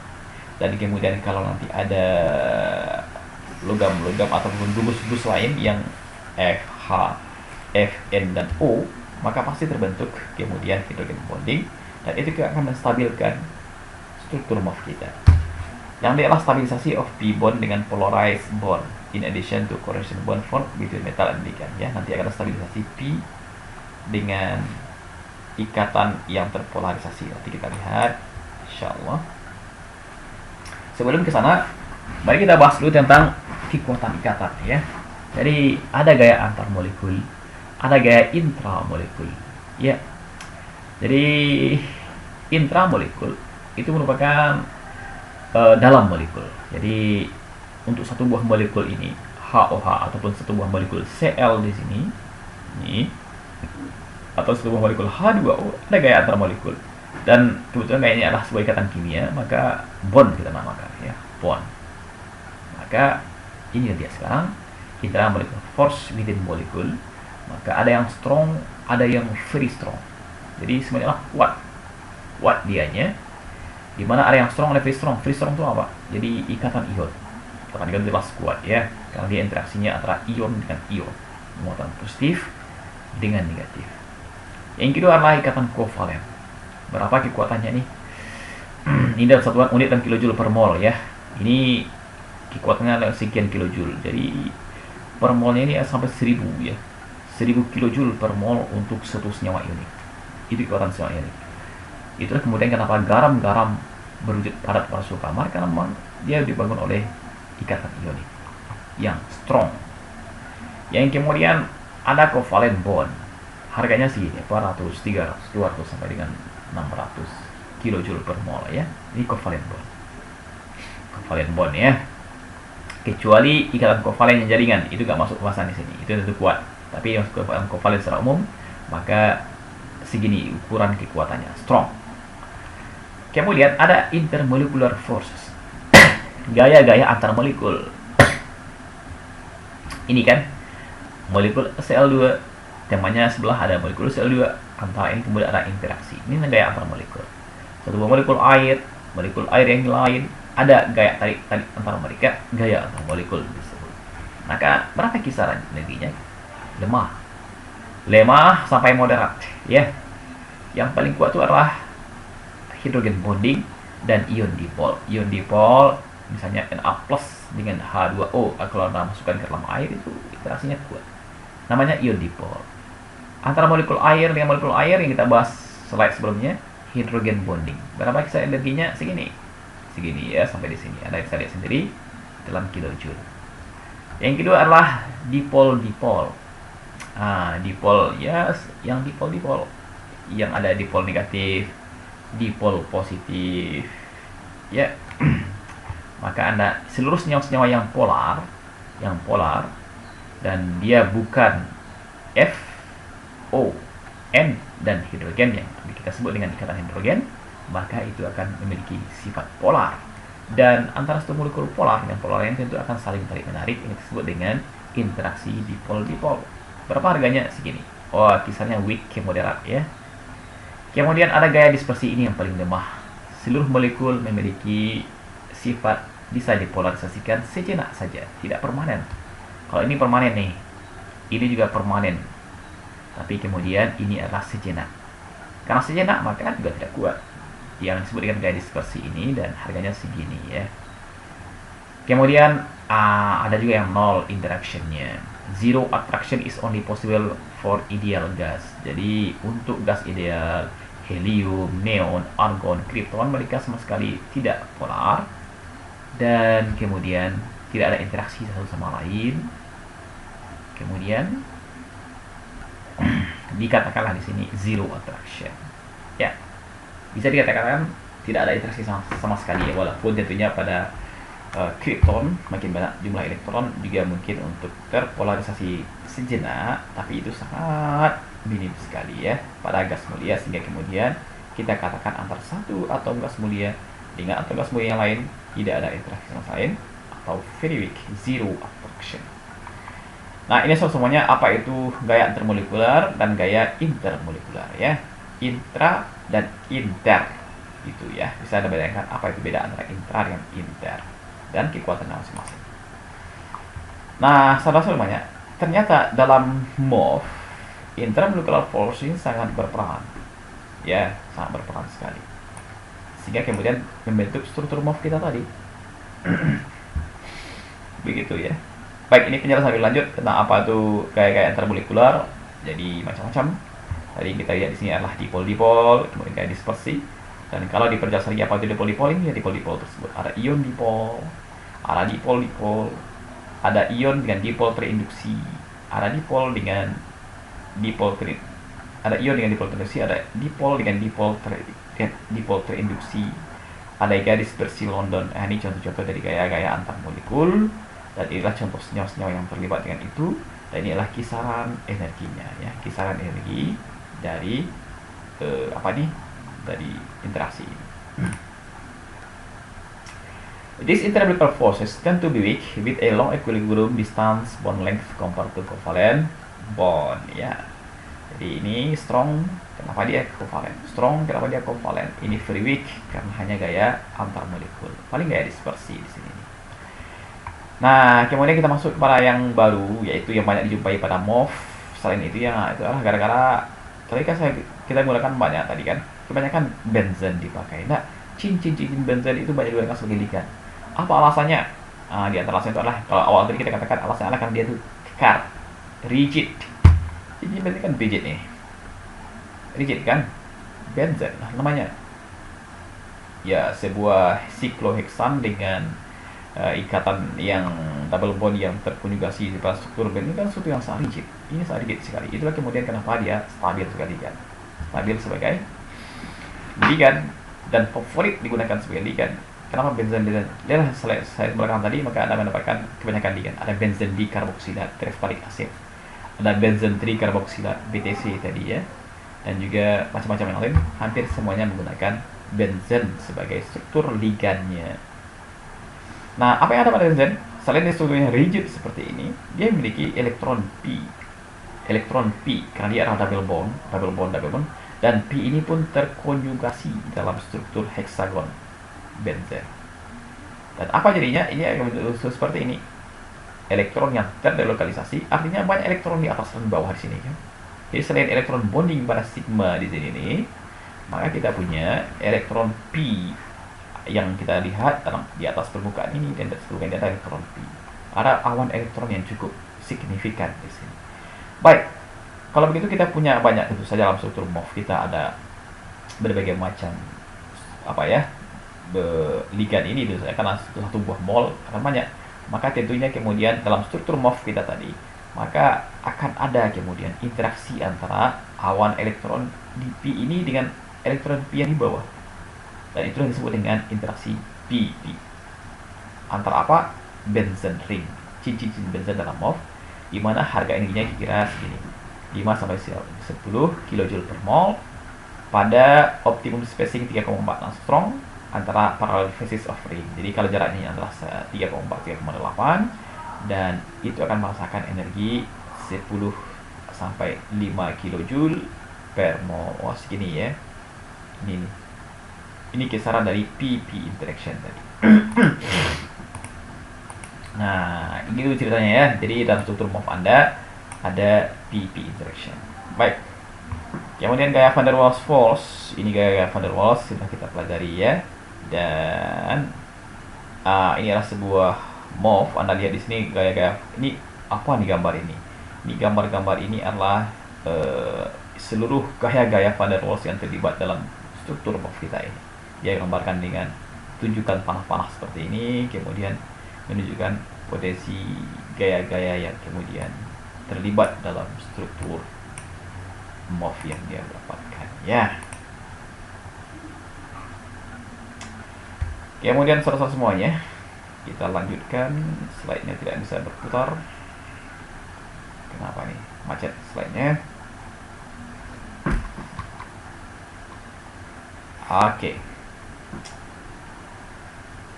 Kemudian adalah PP interaction masih kita bahas, yaitu P stacking lagi. Pi stacking. Also called PP stacking ya. Nah, stacking itu apa? Disusun secara bertingkat. Di stack, disusun bertingkat-tingkat ya. Dan ini adalah susunan P stacking. Refer to attractive non-covalent interaction between aromatic ring since they contain pi bond. Ya sama yang tadi penjelasannya. Dan inilah cincin P tadi secara sandwich, secara P-type, parallel displaced. Ini contoh-contoh pilihan untuk P stacking. Bagaimana P stack susunan PP itu yang jelas antara satu P dan P yang lain itu saling interaksi tarik menarik. Begitu ya. Nah, ini contoh MOF kita sekarang. Ini namanya wireframe. Semuanya ini namanya ball stick. Ketika belajar kimia usul, saya pernah menjelaskan tentang cara menggambarkan molekul. Ada caranya ball stick. Umumnya kita menggunakan ball stick, bola dan tongkat. Bola atau bulat, stick tongkat untuk menggambarkan ikatan kovalen. Ya, nah, ini namanya ball stick. Sebelumnya ada namanya polyhedra. Dulu kita bahas tentang ya, tambah tadi ada gambar polyhedra juga kan. Bisa kita putar ke belakang, itu namanya polyhedra namanya. Nah, yang terakhir itu namanya wireframe. Selain juga ada ellipsoid. Ellipsoid, space filling, kemudian ada wireframe. Ini namanya wireframe. Frame, kerangka, wire, kawat. Nah, juga itu kawat seperti ini. Nah, ini namanya wireframe. Jadi banyak cara menggambarkan, 4 jadinya ya. Ball stick, kemudian polyhedra, kemudian wireframe seperti ini, kemudian space filling, tergantung kebutuhan masing-masing. Kalau orang-orang biokimia sukanya menggambarkan DNA dengan bentuk space filling, sehingga Anda melihat bagaimana untaian DNA yang triple helix misalnya, itu bisa dikerjakan dengan lebih eye-catching, mudah dipandang mata. Kemudian kalau orang organik bisa menggunakan polyhedra, sehingga kemudian kita melihat dulu tetrahedral pada MOF tadi ya, itu polyhedra namanya. Ketika lihat tadi BDC tadi MOF 5 kan nampak itu polyhedra kan, bisa balik lagi, bisa balik ya. Ini namanya polyhedra. Kita putar ke belakang ya. Ini namanya polyhedra. Ini polyhedra namanya, bangun-bangun oktahedral ini kan. Ini namanya polyhedra. Anda sudah bilang tadi di tengah-tengah itu ada Zn. Nah, ini tadi kan, ini Zn di sini. Ini namanya polyhedra. Bangunan polyhedral, betul ini ada tetrahedral sekarang, polyhedra namanya. Kalau yang ini namanya ball stick. Ligand ini digambarkan dalam bentuk ball stick. Kita gambarkan dalam bentuk gabungan polyhedra dan ball stick untuk kemudian memudahkan kita memahami struktur dari bangunan kompleks yang rumit seperti ini. Itu tujuannya ya. Nah, begitu ceritanya. Nah, kalau ini wireframe atau ball stick ya. Ini wireframe. Jadi beragam-ragam orang menggunakan penggambaran struktur molekul polimer dengan baik dengan ball stick, wireframe maupun polyhedra. Yang penting kita sekarang ya. Baik, kemudian ini wireframe tadi. Gimana ini atom-atom nih? Ini pokoknya titik-titik belok-belok di sini itu menunjukkan ada atom di sana. Nah, yang ini yang bulat ini digambarkannya bukan dengan wire tapi dengan atom ball. Ini kombinasi sekarang ya, kombinasi antara ball stick dengan wireframe. Begitulah. Dan ini dia tunjukkan sekarang ada ini kan sekarang yang disebutkan dari PP interaction. Ini adalah benzen, cincin benzen. Tentunya ada P di sana, elektron P. Karena elektron double bond yang terkonjugasi pada double bond pada ikatan P. Ini ada interaksi sekarang. Jadi dia menarik antara atas dan bawah. Sehingga kemudian struktur yang model seperti ini dipertahankan. Karena apa bisa bertahan? Kenapa dia nggak miring sana miring sini? Karena antara ini dan ini saling menarik. Dan ini dalam sistem yang besar ya. Sehingga kemudian struktur yang seperti ini bisa bertahan. Kenapa nggak ambruk? Karena ada ditopang, ditahan oleh gaya PP stacking, PP interaction. Karena kita sangat intensif dalam MOF menggunakan ligan-ligan organik yang mengandung cincin benzen. Dengan alasan yang tadi, alasannya adalah dia kuat karena dia adalah benzen, cincin benzen. Yang kedua, dia memiliki pp, elektron p yang bisa menstabilkan MOF yang terbentuk. Begitu ya. Oke lah, semuanya. Ini bisa dibaca sendirilah, ini gaya-gaya yang terlibat ya. Juga ada yang lain, p effect or p interaction ya. Ini contohnya, the electron rich p system can interact with metal. Jadi kenapa dia bisa interaksi ini? Anda bisa melihat Na plus itu pun bisa berinteraksi dekat-dekatan sama cincin p, cincin dari benzen ya. Cincin ini, kenapa demikian? Saya katakan tadi, p kaya dengan elektron p. Elektron p ini nggak terlalu dipakai untuk ikatan ya, elektron sigma yang intensif untuk ikatan, tapi p ini tersedia bebas. Dan kemudian tentunya akan ada tarik menarik yang positif. Apa yang positif sekarang? Kebetulan kation. Nah, ini kation p interaction. Jadi antara Na plus dengan p saling tarik menarik. Kemudian apa lagi? An anion and other molecule can even another p system ya. Dengan p system yang lain juga demikian. Dengan anion dengan pula dia tarik menarik. Caranya bagian terpolarisasi kan. Ibaratnya kan ada dipol sini, ada bagian yang campus, ada bagian yang tidak.